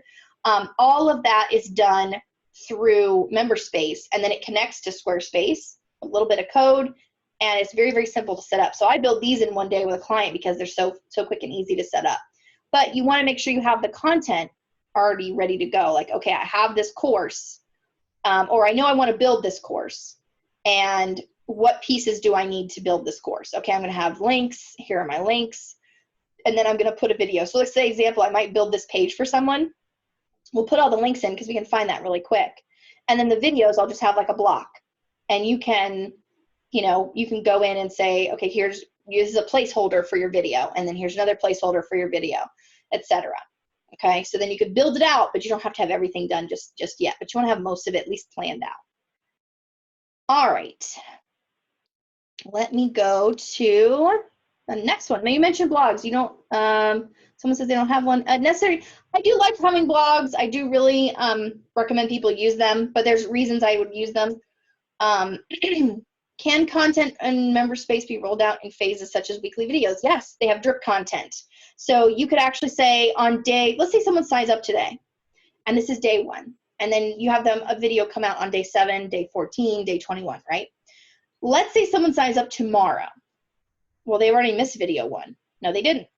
Tomorrow will be day 1. 15 days from today, that will be day 14. Does that make sense? So whatever day you start, you can actually have it say every week a new video drops, but they're all in there already. And that this person is going to get day 1 when they start, whatever day 1 is for them, instead of it being day 1 is today. It could be day 1 is next Monday. Okay, so you have lots of options with that. Excuse me. With my membership, it's the same for everyone, and I put in videos on a regular basis, and they drop in there on a regular basis. So I'm not giving say, okay, your day 1 is this day, your day 1 is that day. I don't have them like that. Mine are just, here's the dashboard, and when I put them in, everybody gets them at the same time. So that's kind of how I drop mine, just a little different. All right, services. This is another services one. I want to show you a couple different options because this one is about booking an appointment, but she doesn't, and she does have a separate system, but she just came from WordPress. So this was a WordPress site and is now a Squarespace site. We moved all of her blogs. We moved everything over. It took about a day and a half, but it looks really, really good. And we have team, services, blog, contact, and then book an appointment. She also has a special COVID message as well. So this is book an appointment for existing or for new. This is an embed from her chiropractic patient form system. So she's using a specific system. They give her a form. She gave me the code. Let me put that in for her. So pretty simple there. This is the what to expect page. We just went through and pulled everything from her other site, just tweaked it a little bit and put it in here. And then under, let's see, services, we'll just go to baby and kids. This is what it looks like. Click here to schedule your evaluation, goes to the other booking appointment page, and then we've got her videos, a couple videos. So very, very simple. Doesn't have to be complicated. Again, this page has hardly any content on it, but it's enough for what she wants it to do. And really the videos are where people really go, oh yeah, this would be great. This is what I need. So, all right, let's go on. It's 11:07, so I think we're at the point. Yes, it's audit time. All right, so I want everybody to, actually, I'm going to do it this way. Anyone whose birthday is between now and May 1st, put your website in the chat. Is anybody's birthday coming up? Up until like this month, until May? Anybody? That's really close. It's really tight. But we do have 50 people on here, so maybe. All right, Heat Education is your birthday? When's your birthday? To be honest now. I only want the honest ones. May 4th. Okay. Man, August 19th, that's too far. Okay, anytime in April, from now in April, the 22nd, until the end of May. I'll put a couple of people in there. So if your birthday is in May or between now and the end of May, you gotta tell me what your birthday is or I can't pick your site. I gotta know. May 16th, all right. We'll check that one too. All right, well put your birthday and your website. If your birthday has it and your website are together, I will look at your site in just a second. I'll give you guys a few minutes. Okay, so this is where you can get your own audit. If you don't get one today on the live call, you can go here and get one. You can also view a ton of other ones that I've done, which are really fun. All right, So the first person that actually followed the rules, followed the directions by putting your website and your birthday, if it's in May or at the end of April, is Jenny. So let's look at her site. Gonna copy this here and let's look at it. I've never seen this site before also, by the way, so I'm gonna be brutal. I am the Gordon Ramsay of websites, don't forget. So I'm not here to make you cry, I'm here to make you better. It's okay. All right, so the first thing I would say about this site is the logo. One, it's too small, and two, it is on a white background. And in this type of scenario with this transparent menu that you have, I would definitely want to see it also transparent. And I would want to see it in what's called a one color. So I want to see it in all white or all black or all blue. I don't want to see the actual, you know, colors all different. It's going to make it stand out more. It's going to make it easier to read. Now, the logo itself has some issues. It's also more square rather than rectangle. And I would rather see it look more like this one. And I'll tell you why. You'll be able to see that here in a second. So see how the icon is on the left and then the writing is on the right? I would want to see that with this. I would want to see the icon on the left and the writing across. It's going to give it much better view. You're going to be able to make it bigger without changing, making your header so big. So we want to definitely do that. So I hope folks understand how to get the logo transparent. So when you actually get a logo done, you should be getting the transparent image, which means there's no white background. You can see right through it, transparent. So you want to make sure you're getting this from your designer, your logo designer, whoever's doing this for you. If you're getting it offline and someone's like 99 Designs and you're just getting Fiverr, I don't know, wherever you're getting your logos, if you're not getting up to 16 file formats, including white, black, gray, and transparent, then you are not getting a logo. You're getting an image that somebody made and they're selling it to you as a logo.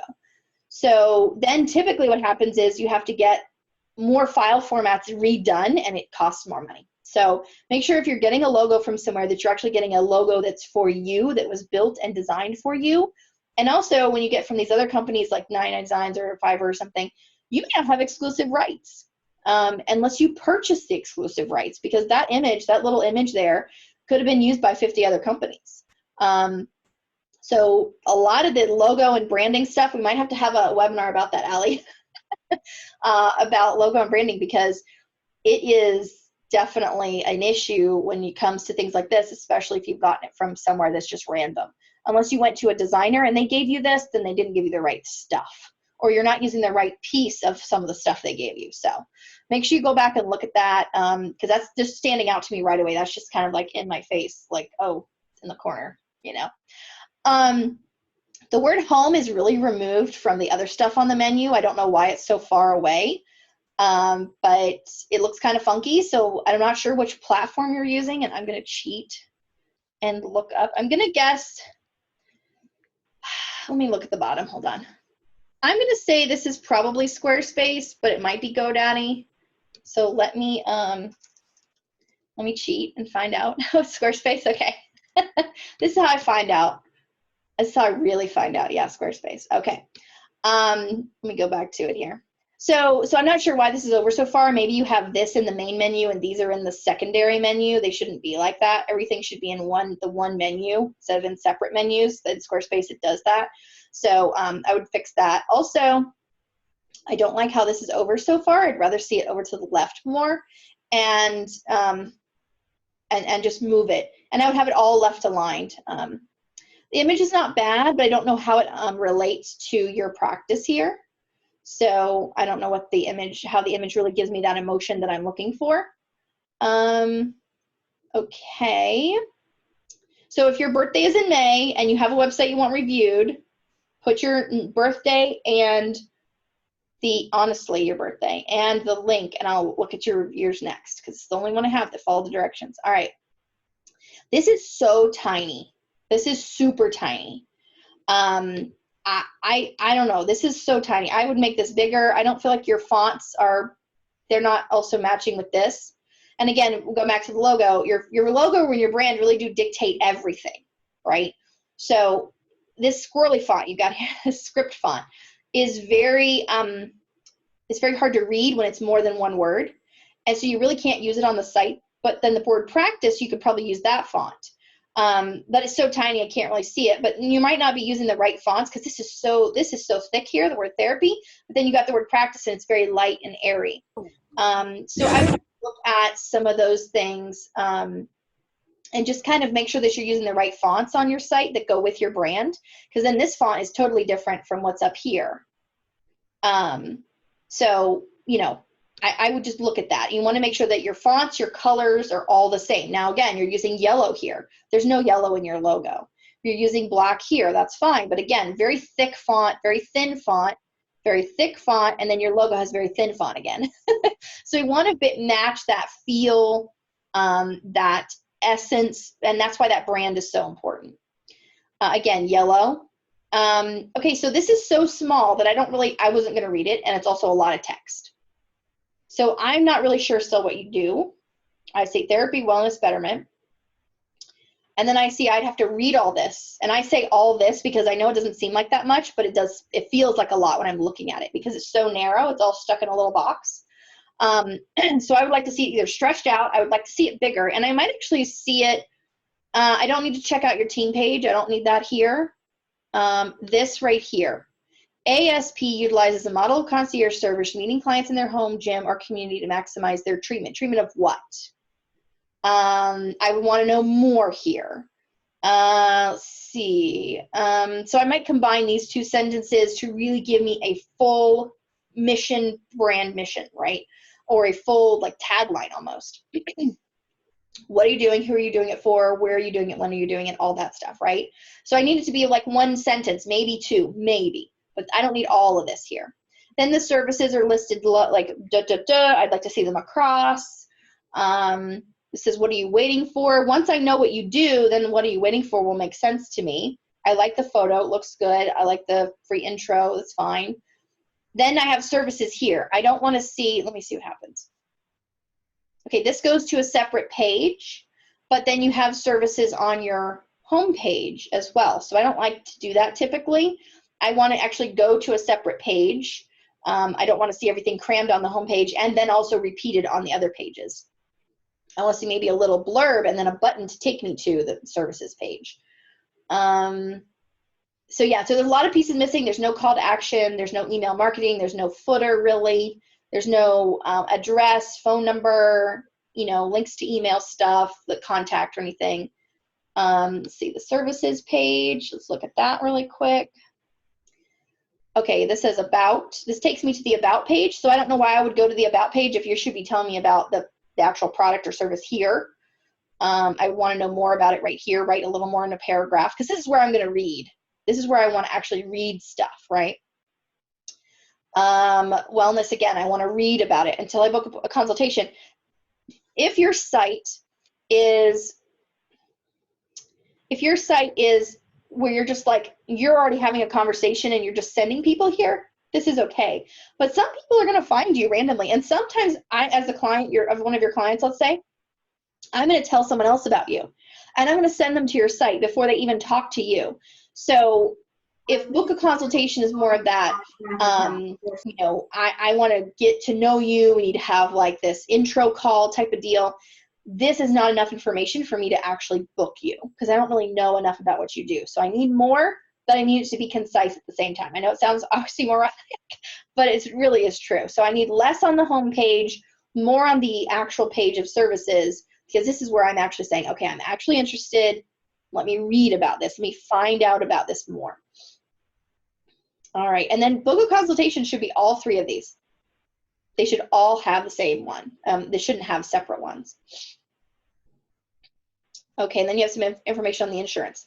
This would be fine. I would actually put this in one of those collapsible, you know, boxes because you don't really need that out and about. It's just if someone needs it. Let's see the about page. Again, there's no real call to actions on that page. Okay, very, very boring about page. I would definitely beef it up with some photos, put some lines in, rearrange the text. So yeah, you need some fluff here. You need a little bit of zhuzh. Let's talk about the booking page. Okay, this is a bad booking page, and I'll tell you why. Any booking page that's just a form like this, I want to actually book an appointment. And people say to me all the time, well, I can't have a booking thing because I never know when I'm going to be available. And okay, don't talk to me about that. Calendly, it's Candly. Put it up here for you. Calendly.com will hook into your own calendar. So let's say you have Johnny's soccer practice and now we're all at home, so we don't have any of this, but we have all these things going on, right? Let's say we do. You can actually go here and it will hook up with your personal calendar and your business calendar, and it will not overbook you. So if you go to mine right now and you went to book a call with me, it would only show you the times that I'm actually available. So for today, I'm not available because I am booked all day. But for tomorrow, slots.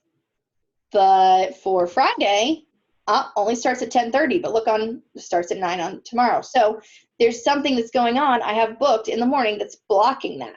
You can't see it, only I can. So definitely with the booking, you want to make it more interactive so that you're actually getting, here it is, you're actually getting the person to actually book an appointment.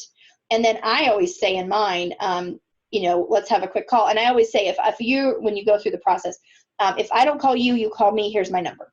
That way, if somebody forgets or something happens and one of us is running late, the other one kind of takes the initiative.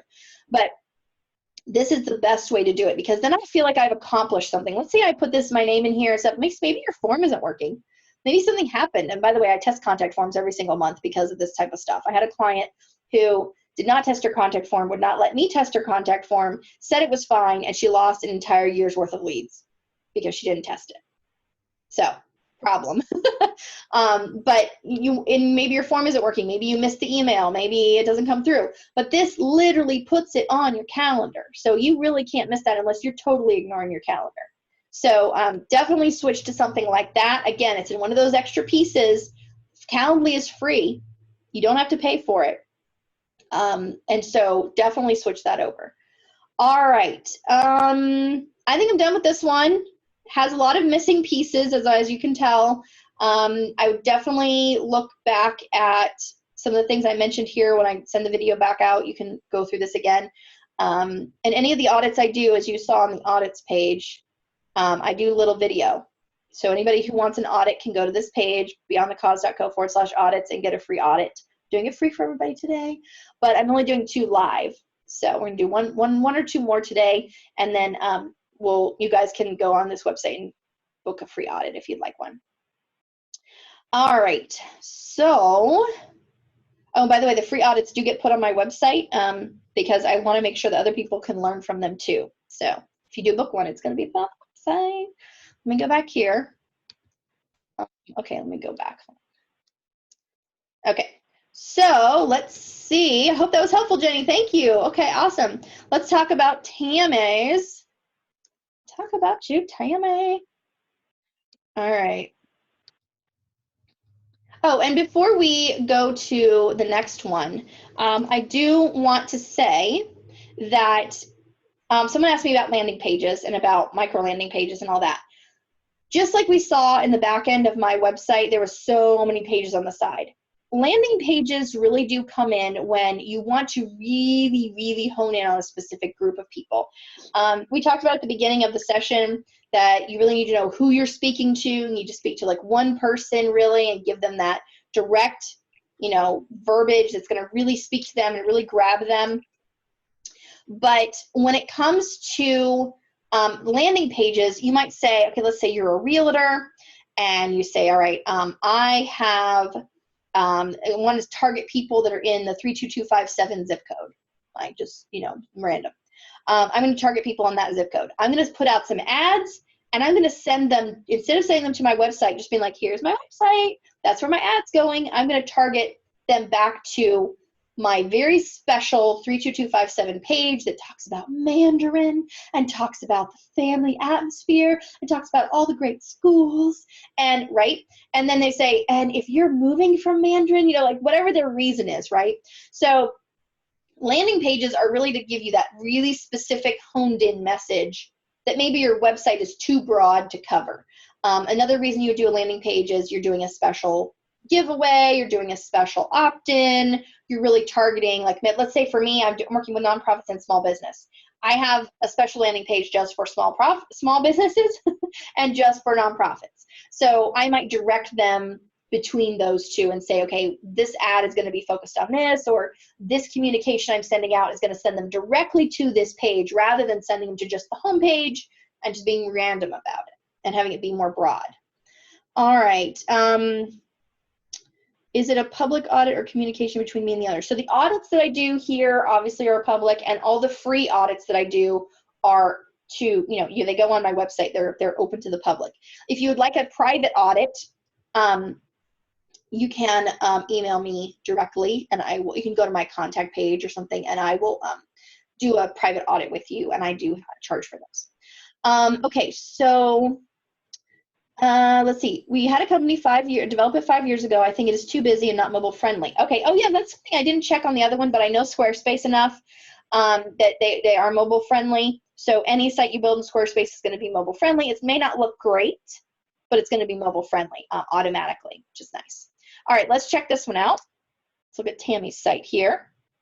Wow, it is busy. You're right. Let's look at what it was built in. I'm going to say Wix. Oh, whoops. Let's see. Oh, WordPress. Okay, well, it looks Wix-ish.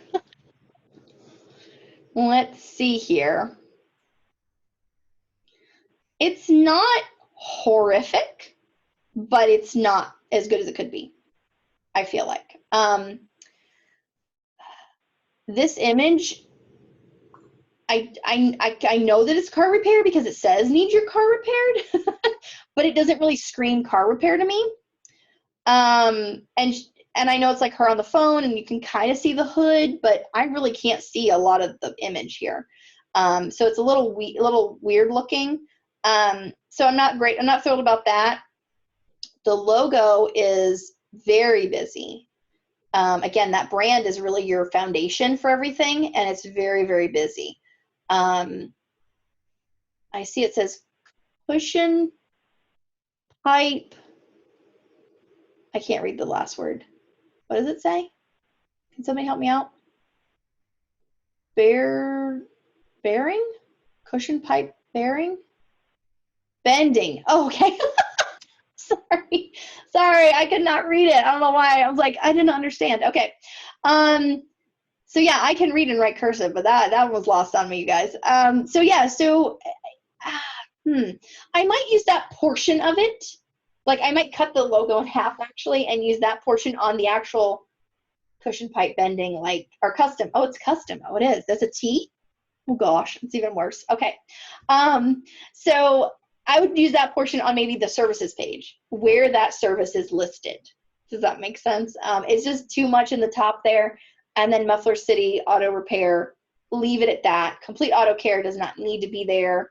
I might even just say, because, with your name, sometimes you could put it in your logo differently than you put it in, your official name. So if it says Muffler City Auto Repair is the name of the company, that's fine. But then I would say Muffler City, and then underneath just say Complete Auto Care, and just leave off Auto Repair altogether. So the logo should be much more simple, and it should just tell me exactly what you do, and it would make more sense. And I might put Muffler City in red, and then, so there's just like a lot of different things I would do with that, but that's going to give you that bigger foundation. That's going to be a lot easier to lay your foundation on top of that. You're using all the right colors, which is good. Again, like you said, it's very busy. I do agree with you there. This looks like it should be a slider because there's like dots, but I don't know where the slider is. Let's see. Okay, so Oliver, if you want to do an audit, just make sure you sign up for an audit, and we'll get you one. So yeah, just go ahead and go to the audits page and sign up for one. Thank you for joining us today. Okay, so I like that there's like these blocks here. That's okay. But when we go to mobile, let's see what happens here. It's not too bad. I don't like it so much on mobile. And this is so much text to kind of shove in your face right away when you switch it to mobile. Let me go back out. Yeah, so, and this is, there's more and then there's nothing. Yeah, like I said, it's not bad. I mean, there's a lot of little things I would probably pick at, but nothing super horrible. This is a little bit busy here. I might put these on like a rotating, little carousel. He doesn't need to be back there. I don't need him behind that. It's hard to read these logos with him behind there. I do like your footer. It's a pretty good footer. Let's go to the services page. Let's see. Okay, that is a slider. Look, it's changed. It's a really long slider though. I've been on this page probably for several minutes just because we're discussing it, but I doubt any of your customers have been on this page for more time than I have. So just consider that the slider is really slow, really slow. All right, so you got a drop down, not bad. Let's see here. All right. So once I go to the services page, if I just click on it, then I get auto repair, and then I can click on repair services. Oh, we have a high bounce rate. I bet. A lot of text, tons of text. I'm not saying you shouldn't have text, but it's a lot of text. Kimberly, hey Kim, what are you asking me about load times, or are you asking me about this specific site? Because I don't know what they are for this specific site. Let's see here. Let me go back to services. So you have a lot of extemporaneous pages, I feel like, that you don't need. We could redirect them. I wouldn't delete, if you delete them, I wouldn't just go and delete them and be done with it. I would delete them and then I would redirect them to something else because you don't want to lose that SEO, that linking there, but because these might be linked somewhere and you just have no idea. But I would definitely rearrange the site. I would simplify it a lot. I would reduce the amount of text that's here, and I might rearrange where it is. Yeah, because as a consumer looking at this, it's just a lot. And I don't think that this company needs as much as it has. Does that make sense? Yeah, overwhelming for sure. I don't think you need this much. I think it's not helping you any. It's more hurting you. And like, Kim was saying about the importance of load times. So load times can be very picky. You just want to make sure that we're using the right size photos. We're using the right, we're not bogging down the site with tons of scripting. Sometimes sites will put in extra stuff that you don't need. Some WordPress themes are very heavy and it takes the site a long time to like load everything up. And then this was going so slow, like this slider is on a very long timer. And I don't even think you need a slider here, but it's just on a long timer. So yeah, thanks Kim for pointing that out. But yeah, I think you have too much here. I think it could be pared down. I think it could be more efficient. And let's see what the blog looks like. March 24th. Okay. So you had a pretty consistent blog before, which is nice. Once a month seems pretty good. The blogging, I would actually probably take some of the stuff that's on the other pages if we're not going to use it on the page and repurpose it as a blog. Like there's ways of doing that. So then you've got all that content you can just repurpose. So I might do something like that. But yeah, you have a blog, which is good. Once a month is good for this kind of company. Making sure these are going out in emails. If they're not going out as an email marketing campaign, then you're not connecting with your previous customers, then they're kind of pointless.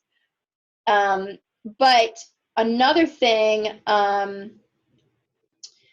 let's see. Oh, those are your blog posts. Okay, great. Another thing I would say is one of the auto care companies here in town, and this is weird. Look at this at the back. It's like over the menu. Like that's weird. That's not good. One of the car care companies here in town has a system, and they'll send you like, how your vet does. They're like, oh, your Fluffy's due for a shot kind of thing. They do that kind of thing for me for the car, which I love. So if you have a CRM system that does some of that stuff, I would incorporate that, because that's going to help you more than trying to utilize the website as like a pushing marketing tool, and utilize the website more as a landing tool where you say, here's what we are, here's who we are, what we do, and make it very base. Like, you don't have to explain a ton because everyone knows what car repair is. And then you use your CRM tool to retain your customers, bring them back, have them tell their friends, et cetera, et cetera. So there's some different marketing things I would switch around. But yeah, I don't think your website should be used as your pushing marketing tool. It should be just used as like a holding place. Like, hey, we're here, we have a website, we're legit. Here's some info. You can, book or whatever, and you can get it, call us, but not using it as your pushing tool. All right, let's go back. I had one more I was going to do. Excuse me. If you do not get one today, please do go to the free audit site, beyondthecause.co/audits, and I'll get you one. All right, 3 sweet ladies, let's do it. Are you still on here? Oh, you're very welcome, Tammy. I hope that was helpful. All right, are you still on here, girl?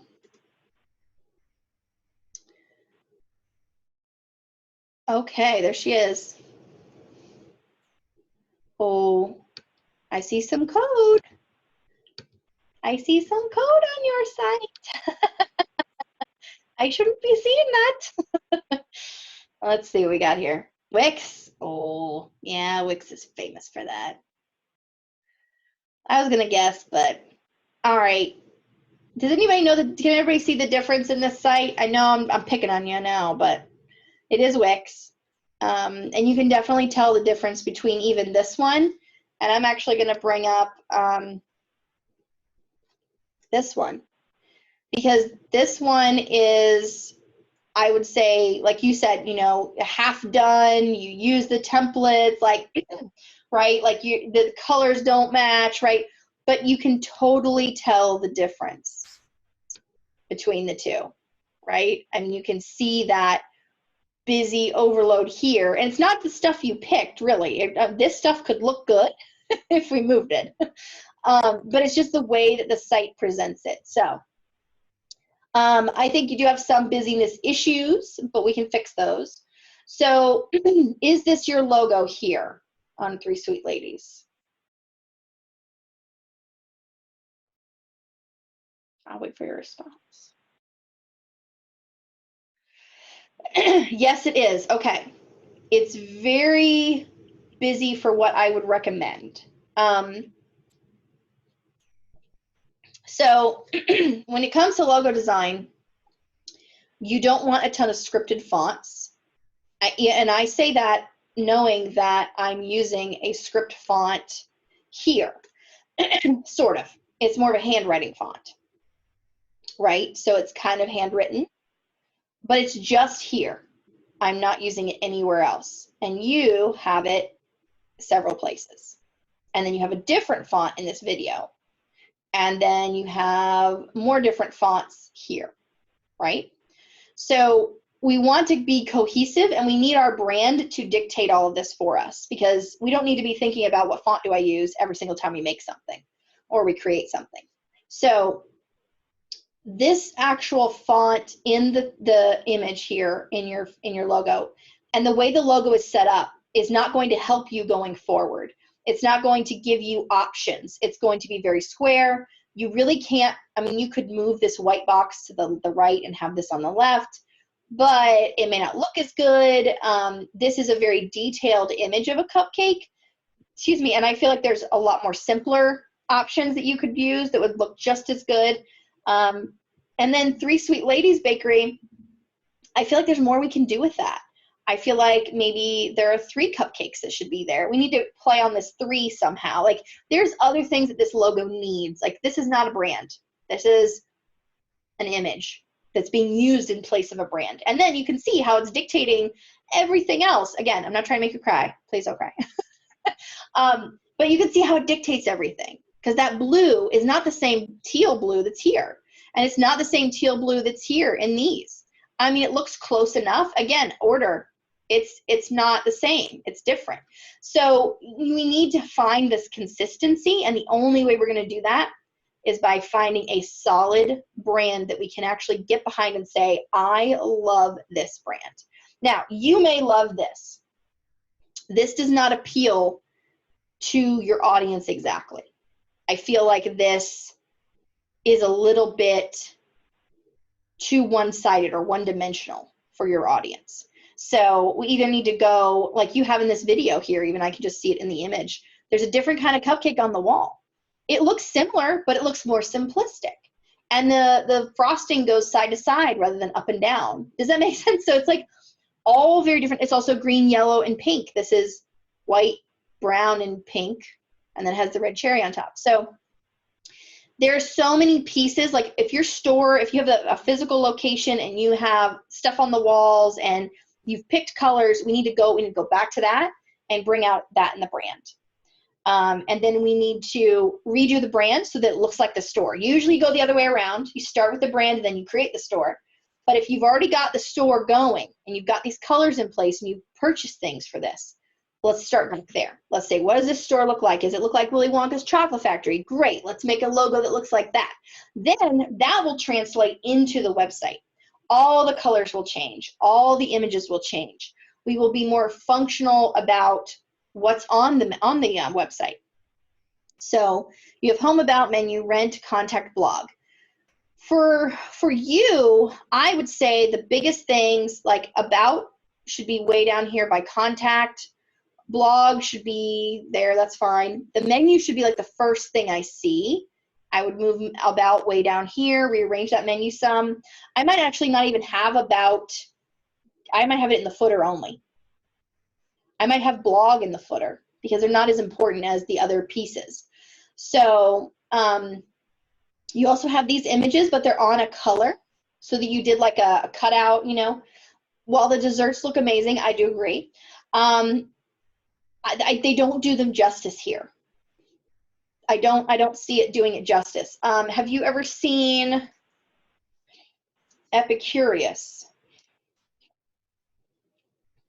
Have you seen how some of their food images look? So food is very hard to photograph.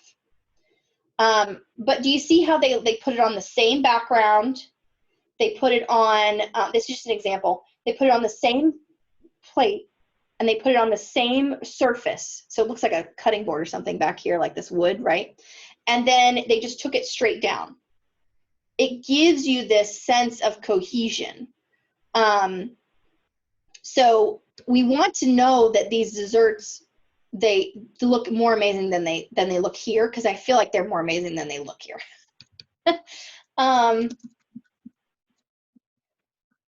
Let's see. So these are more that fancy, right? We're getting too fancy here. But then we've just got this simple from the top down, right? It doesn't have to be that fancy. This is just putting it, they have the wood grain here, just makes it really simple. They have this pink wall behind, and they're taking it from an angle. I think if you did something like that, it would give you so much more of an elevated feel that you wouldn't even hardly have to do anything to your website, because your cakes and stuff would be the standout piece. You wouldn't need all these colors. You wouldn't need all these, fancy things here. You would just have these amazing images that you would be very simply, easily take with your phone. Like, I think you can do all that with your phone. And I know you can, because I've done it for other people. The other thing is, you've got these colors. A lot of cakes and stuff have browns and dark, these like tones in them. And we want to minimize that. And we want to, increase the way that the color looks and make that look even better. Like the red on the strawberries and stuff. It looks a little muted because it's on the yellow and it's with all these other things and it's on pink. And so if we put it on a white plate and we have like a blurred out background where we're really focusing on those strawberries, they're going to look amazing.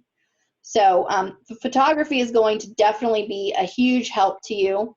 And then if we can take your Instagram and fix up your Instagram to where it has only those photos.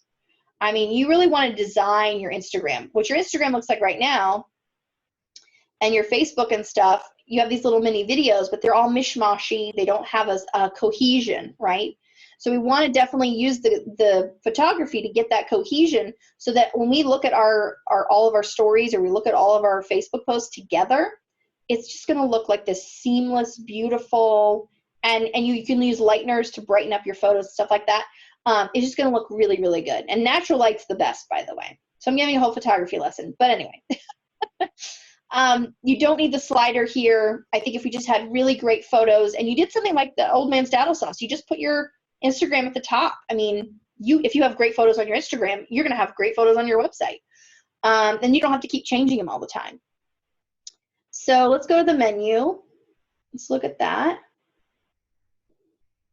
I like this menu. It's not bad. I'm guessing this is coming from somewhere else. Is it coming from, is it embedded, or is it on the actual site? You can tell me. It's embedded. Okay. You think. Okay. Yeah, it looks embedded because it looks like it's kind of like it has these little mini menu pieces here. That's fine. This looks great. If it's coming from somewhere else, that's fine. I like how it's laid out. So yeah, I think it's good. I would like to see more consistency with this. See how there's like 2 lines here, 1 line, nothing. Maybe make consistency, maybe not have anything, or maybe have 2 lines for everything or 1 line for everything. See, like this here says half a dozen order minimum, things like that you might want to put there, but you don't need all of it, right? Okay, let's look at rent us out. Okay, you have this rent us out thing, but I have no images. I have no idea what this place looks like. I was actually looking forward to seeing some pictures of the inside. So I would maybe have a professional photographer come out or take some photos that don't look like they came from your phone. You can take them with your phone, but they shouldn't look like they came from your phone. Maybe do a panoramic, make it really good though. It has to be perfect. It has to be like the most natural light you possibly get in there. And then so you can see the whole thing. So yeah, I would do some photos here. Let's see. Again, I wouldn't be on Wix. I would move it. That would be a huge thing. Let's see, contact. See how this photo looks? This is the type of brand I see for you. This is this feel, this like, I don't say clean kitchen, but like this almost upscale in a way. Not frou-frou, but a little upscale. And a little bit more like elegant, because these desserts look amazing. And I feel like your brand doesn't tell me that, you know? Yeah, can I use an iPhone for the photos on the website? Sure. Not all of them, but some of them you can. Alrighty, let's see. The blog's not bad. Be careful about this. So on Tip Tuesday, you have this image from Disney. That's illegal. You don't want to do that. Never take photos from the internet unless you've paid for them.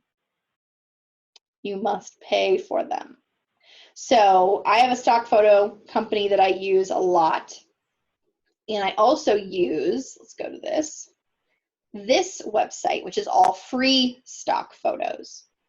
And let's say we wanted one baking. These are all free. You see how good they look? Somebody's already done all the hard work, you guys, right? This is unsplash.com, and they just have amazing photos. Doesn't have to always be you guys. I mean, you don't want to say, oh, look, here are these, croissants I made, obviously. But you could have a picture of this. Like, looks like somebody's making something. It doesn't have to be you, right? All right. And this kneading the dough, like, doesn't have to be you, but you get the idea. Okay. Okay, this one was good. Let me see this online ordering thing. Oh, it's just going to the contact page. Okay, if you're doing online ordering, you should have an online ordering system, and Square right now is offering that. So if you are on Square, you can actually go and get online ordering for free right now, and they'll help you with all that. And I would highly, highly recommend you use Square. They've done really, really good things for people during this time, and I've been with them for over almost 10 years, and they're amazing. So think about using Square because they do have a lot of pieces that are very inexpensive to use. They do all the processing. They can do payroll. I mean, they're amazing. Like I said, I love them. Website for free stock images is unsplash.com. Okay, I'm going to do one more audit in my last 10 minutes. And again, if you did not get an audit, please go to my website, beyondthecause.co/audits. This is a very special page. No one else can see it right now. It's hidden. And it's free audits today. Doing free audits for you guys. Let me go back to my list here in the chat. May 4th, I did hers. May 16th. May 16th.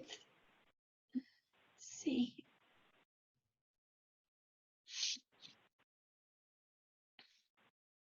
May 16th. Desserts. Oh, May 15th. River. Is that it? Now, it's River, right? All right, let's try that one. Are you still on here, Christine?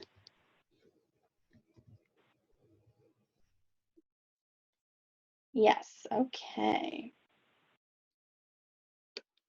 Let's go ahead and look at River. Also, happy early birthday to everyone. Tomorrow is my birthday. And my husband forgot.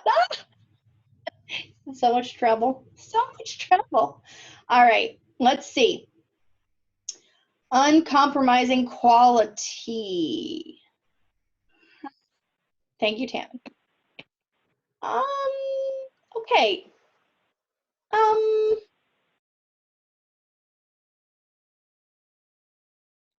What does River do?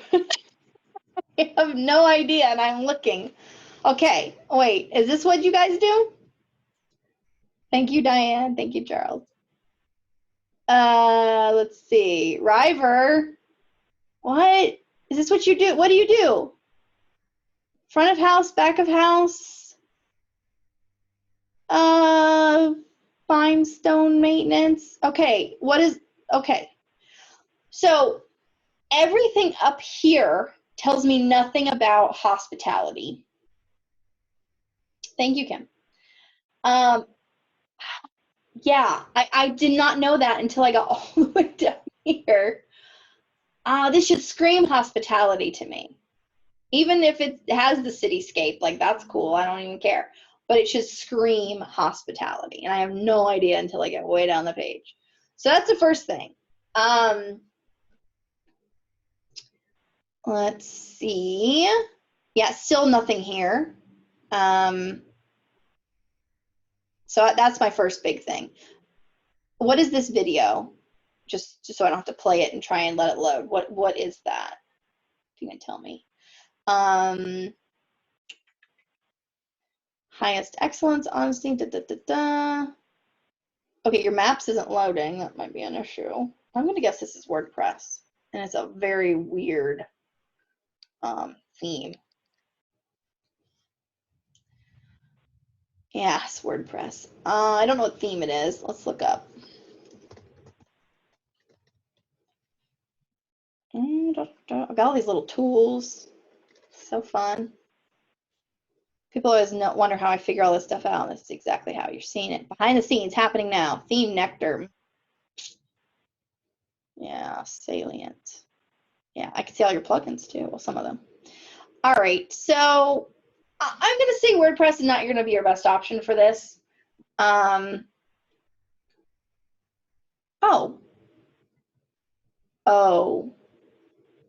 Okay, y'all think this is cool. Thank you, Kim. Thanks for joining. Y'all might think this is cool looking, but I'm going to say it's not. And the reason I'm saying that is because this does not happen on mobile. You can't hover on mobile, right? So if I go to mobile, I'm actually going to bring this up on my phone. Someone asked a question about keyword research. Keyword research is the bane of everyone's existence. So I actually don't believe in SEO to a point. I know people are going to get mad at me for saying that, but part of SEO is actually a myth. and people hype it up and it's not necessary. So keyword research is when you're going to be using keywords in your copy or in your back end to boost your SEO. I'm going to say that that's not necessary, because if your content is good, you're going to have the right keywords in it based on what people are searching. So I actually do what people are searching searches. And I use like Bing or Google. You can actually do top questions or top searches on, and then you put in like a subject. And then they will show you all the top searches, and typically they're questions. And so the best thing you can do for your SEO, and I'm going to move on to this finish this Ryer audit in just a second. The best thing you can do for your SEO, instead of doing keyword research and going through all that mess, is to not buy ads, to not do anything else, but to blog on questions, meaning, why is my second floor not being cooled by my air conditioner? Or why is my second floor so hot? You know, things like that. That's a question that people ask constantly on the internet. And if you can answer that question on your website, you're going to get a ton of hits. So Snyder Heating and Air, which is a local Jacksonville company, they just did that 3 years ago. They put out an article called "Why is my second floor so hot?" or "Why is my second floor not getting cool?" And they basically got so many hits off of that from all over the world, which boosted them in the Google rankings, because they were getting so many hits to their website because people were searching out their article that was just helping people figure out what was wrong with their air conditioning and why it wasn't cooling their second floor.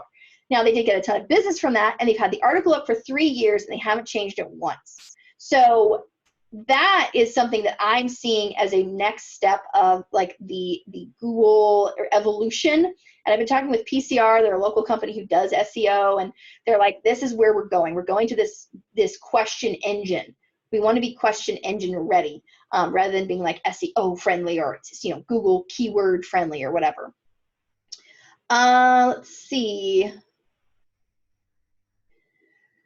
Yeah, so yeah, the keyword searching and stuff like that, and there's so many opinions on it. This is just my opinion, so you can take my information with a grain of salt if you want, but that's what the people I follow, the people who I look up to, the people who I feel like are in the know to, you know, a year down the road, that's where we are. So we're going to this question engine rather than like this keyword based stuff.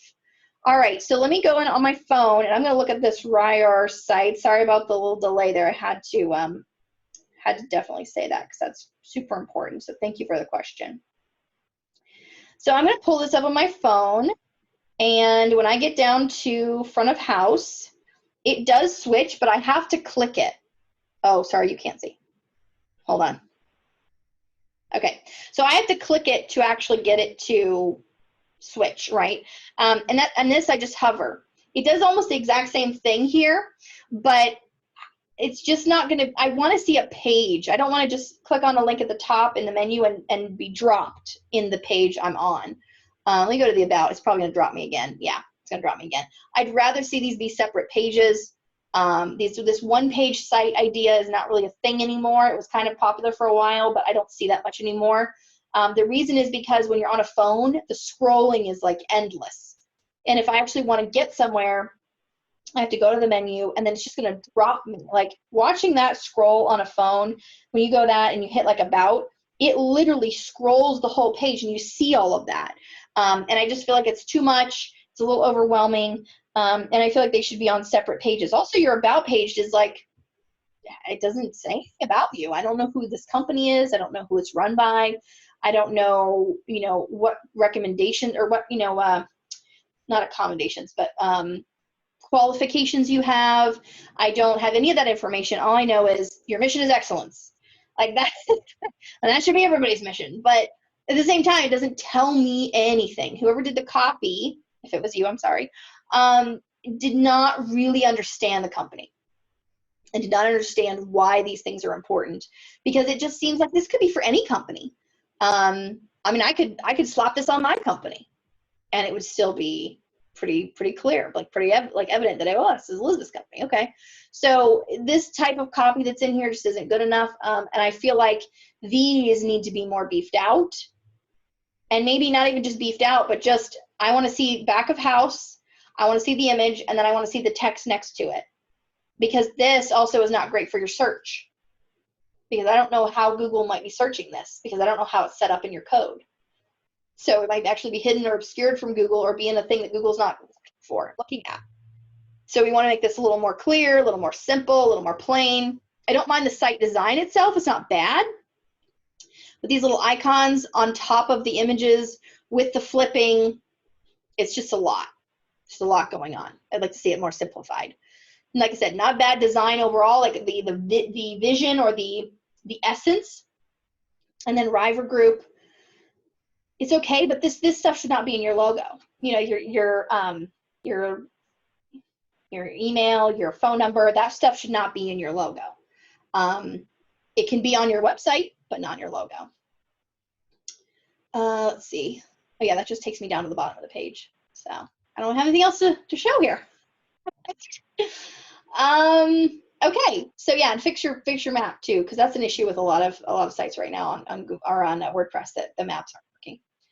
All right, let's see. Is square.com? It's squareup.com if you're wondering. So if you want to go to SquareUp, also if you want a free $1,000 in processing, you can use my tools page and you get free $1,000 in processing. The online ordering, and also I can message you later about how to get the cutoffs tables. But yeah, anyone can message me about any questions I didn't get to answer because we're at the time now. If you want to ask more questions, I'll stay on for a few more minutes. Happy to answer anything anybody has. And I will swap back over. So this is my email. If you want to, you know, talk with me about that, anything, just send me an email and let's book a call. You can also book a call with me, which is probably the best thing if you want to actually discuss something, because sometimes sending an email, I can just send you back a quick reply and saying, oh yeah, here's a link, check it out. But if it's something we actually want to discuss or like you have more questions about, then booking a call is just way easier. Can I clarify about the free audit? Yeah, so the free audits, you can go to beyondthecause.co/audits, and you can get a free audit. It will be posted on this site, and you will get a link to come back to this page, and you'll be able to see your audit once it's done. And it's about 10 minutes. Some of these are 10, 12, 6 minutes, just depends on the site. And I just go through like I did here, but I go through a little bit more closely, I guess, than I did here, just because I'm focused on it and I don't have the questions coming in. But oh, thank you, Diane. Thank you, I will. So I'm not really monitoring something else. I'm just on your site, focused on it, and I really nitpick it to bits. We're redesigning the whole site, and I got a lot of info and tips. Okay, awesome. Thank you, Mick. Yeah, Squarespace versus WordPress. Yeah, definitely go with Squarespace, and thank you so much for being on today. So yeah, the audits are here. They're free. If you want a private audit, you do not want your site listed here, you can email me or go to my contact page and send me a message, and I'll send you some info on our private audits. I do charge for those, but the free ones I just put right up here on the website, and you can look at them. And I want everybody to, oh, thank you, Tammy. I want everybody to see them because I like that people share with other people. And, you know, it's kind of like, all right, I will be, you know, I'll be one of the guinea pigs for a while, but it does help other people as well. The audits are up here pretty much forever. They don't go away. Oh, thank you so much for the birthdays. It's good stuff, you guys. It's so nice. So glad you guys came on today. Awesome. Yeah, redesign your sites, guys. You can do this. And if you want an audit again, once you've redesigned it, let me know. I'll revisit it. I did that a couple times for some people, and I put up their new audit. And I talked about like, hey, last time these things were wrong and they had issues, but look, it's all fixed. So thank you guys so much. I appreciate it. I also link to your site from this page as well, so other people can go to your site as it is now. Thank you. Have a good weekend. It's Wednesday, but I feel like it's going to be the weekend soon enough. So any other questions? I'm here to answer your questions. Thank you guys so much. I love website designs. It's my pleasure to share. I love it so much. Yeah, please do let me know. If anybody needs help with their site, I'm happy to, here's my email again. I'm happy to talk with you about that. I mean, you know, I'm not here to sell you something. That's not my goal. I want you to be able to do it yourself. But at the same time, if you get stuck or in over your head, then, you know people that are here are to help. Are blogs a good idea? Yeah, I love blogs for certain companies. Depends on what the company is, depends on what you'll be blogging about, depends on how you're going to use that blog. You never want to write a blog for the sake of writing a blog.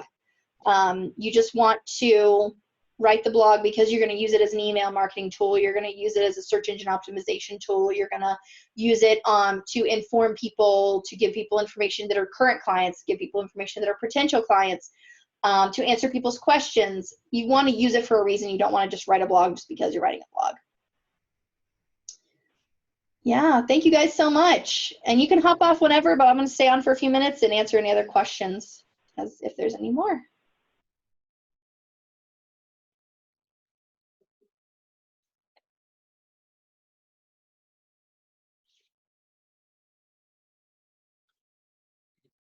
My goal is to figure out a more exciting and attractive website or attracting website. Okay, yeah, that's great. I agree. I think there's always something you can do to your site to make it better, more, and make it more appealing. And really, you have to just go back to thinking about your client.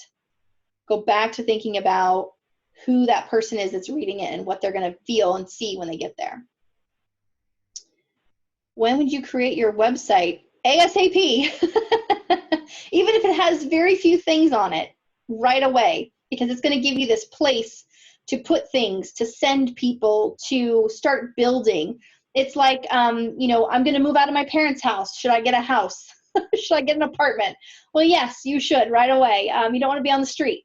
So it's kind of like that. You want to be able to start building something so that when you do have a full-fledged business, it's all going to kind of build together. It's all going to build with itself. So you want to start with these pieces that you can start foundationally building on. Okay, so Coach Jason, yeah, let's have a discovery call. Let's just do a quick call. I know you're asking me a couple questions, so let's do a call and see what we can do to help, or if there's any other resources I can give you specifically for your website. And let's do an audit too. Let's do one of the free audits, and we'll kind of go from there and see what we can do for you. Do you have any advice on working with a dull, limited color palette? Change it. You can always rebrand. You can always rebrand. If you're ready for a rebrand, let me know, because sometimes it's time for that. We just rebranded this company. I will show you. They were a lash lounge. So they had very dark colors. I'll show you. So they were like this, like these dark maroons, pinks, purples, and now look at them. They are popping. They wanted something bright. They wanted something colorful. They were like, we are ready for fun, young, like, let's do something exciting. And that's what we did. And they love it. And their customers love it. So they were this, and now they're this. So yeah.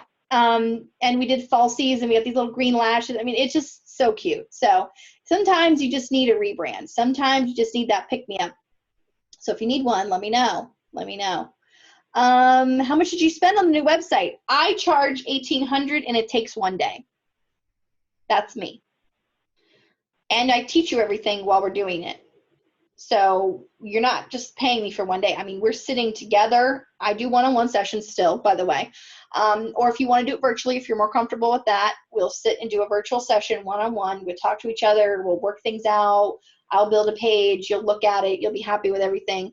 But I do it one-on-one. You learn stuff as we go, so then you can do your own stuff later. You can add your own pages. You can change your own photos. So that's how I do it. It's more of a hands-on training, and I'm building the site for you. Other companies will charge upwards of $5,000 for that. And they don't teach you anything. They just charge you money. And they say, okay, here it is. Have a nice day. Oh, and by the way, we have to maintain it. So it just depends on what you're trying to go for. If you want a membership site, it takes 2 days. And we do the same process, but we do it 2 days. 1 day on website, 1 day on the membership itself. E-commerce, 1 to 2 days, depending. So it just depends. But I charge $1,800, but I do it in 1 day. So it's one and done. Let's get it out there. You don't need to spend so much time on it where it's like this year-long process. I've seen people wait years for websites. It's ridiculous. Let's see what else. Just submitted the free audit. Yay! That's awesome. I'm so excited. I'll be excited to do it.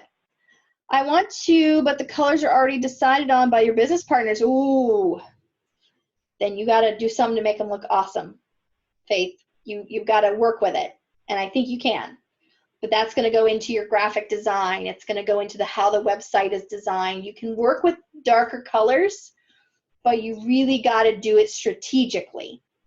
And if the business partner's already decided on those colors, if that's already an issue, you may want to think about it. You may want to think about it. I've been in a partnership before. We're still friends, but if we had not ended it when we did, there may have been problems. So I know all about partnerships. I've been in some bad ones too. I was in another one that I forgot about. I was in another one that was really bad. We were not seeing eye to eye at all. And sometimes I've actually gone into partnerships as a marketing consultant, and sometimes I've had to show them as a third party, not you saying, oh, these colors are blah, whatever, but an outside person going, oh my gosh, what are you doing? You know, and then they're like, oh crap, what are we doing? So that's an option too, to bring in someone else. Oh, you're the marketing person. Okay, yeah, that's good. So maybe bring in another person. You can always bring me in. I do something called borrow a CMO, where I come in for a day and we just deal with stuff. But yeah, it's something like that. We bring in that expert. It's not you going, hey guys, we need to fix this. And they're like, brr, brr, brr, brr. It's like, no, this is what an expert says. Even though you're probably also a little bit of an expert yourself, just bring in that other person and say, okay, we need to look at this. Let's see. I'm a hand lettering and watercolor artist, mainly does cards. Okay. First site was static business cards directly to Etsy. But I want to have a site that sells and put other downloadable items on Etsy. So yeah, let's call me and let's talk about that, Cheryl. Definitely do a book a call with me. Put it on my calendar and we'll talk this week or next week, whenever you pick a time. So do book a call, because I have some other calls today that I have to be on that are going to last a really long time. But tomorrow I'm free, and then also Friday I have some time. So book a call with me. Let's talk about it. My honesty is refreshing. Thank you. I try to be pretty honest about stuff. There's no sugarcoating over here. Again, Gordon Ramsay of websites. I just tell you like it is and make you better. But yeah, about partnerships, I'm not going to sugarcoat any of my experiences. There've been really, really good stuff that's happened to me, but there's been some really bad stuff too. Your logo is hand lettered, so I'm almost wondering if I need to work with a graphic designer. Yes, probably. Because you can actually make a hand lettered logo work for you, but it has to be done a certain way. So yeah, let's talk about that. Definitely book a call and we'll chat about it for sure. Faith, thank you so much. Oh, I'm so glad.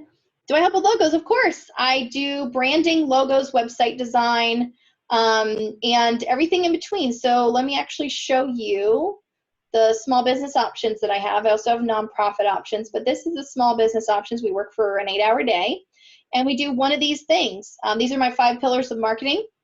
Connected brand, sites that convert, algorithm-proof social media, blogging for SEO, which, like I said, the only reason you would actually blog is for a reason, and then engaging email marketing. So all of these, creating a connected brand, we create all the collateral you need in one day. Oh, thank you, Coach Jason. Then we create your business card and maybe an ebook, and we do all your images for your logo, and then we do the websites, which is one day a website, and you get it's all done in one day. Algorithm-proof social media is 12 months of social media in one day. Blogging for SEO is 12 months of blog posts in one day. And email marketing is 12 months of email marketing, send out campaigns in one day. So these all have little droppy down things. If it'll work. My internet is really weird today. It has a little drop down, and it has like information for each one. So yeah, take a look at that and let me know what you think. I don't know why my little guys aren't working here, but oh, there it is. There we go. So this one's 1800. It talks about sales funnels. So this is the brand one here. There we go. And that's what you get, all this stuff for one day. So yeah, it's a lot of fun. I love working with logos and working with people on their brands. I actually love all this stuff, but yeah, it's so much fun. So thank you guys so much for coming. I'm going to go ahead and hop off now. I think I've got all the questions. If you have any more questions, please feel free to email me or send me a message through my website, or you can book a call. And don't forget to go to the audit site and book an audit as well, and I'll get to those over the next couple of days. So thank you guys so much. Thank you for all the happy birthday wishes. I do appreciate it. And I'm going to log off now, but thank you. And I hope that you'll come to another SBDC session.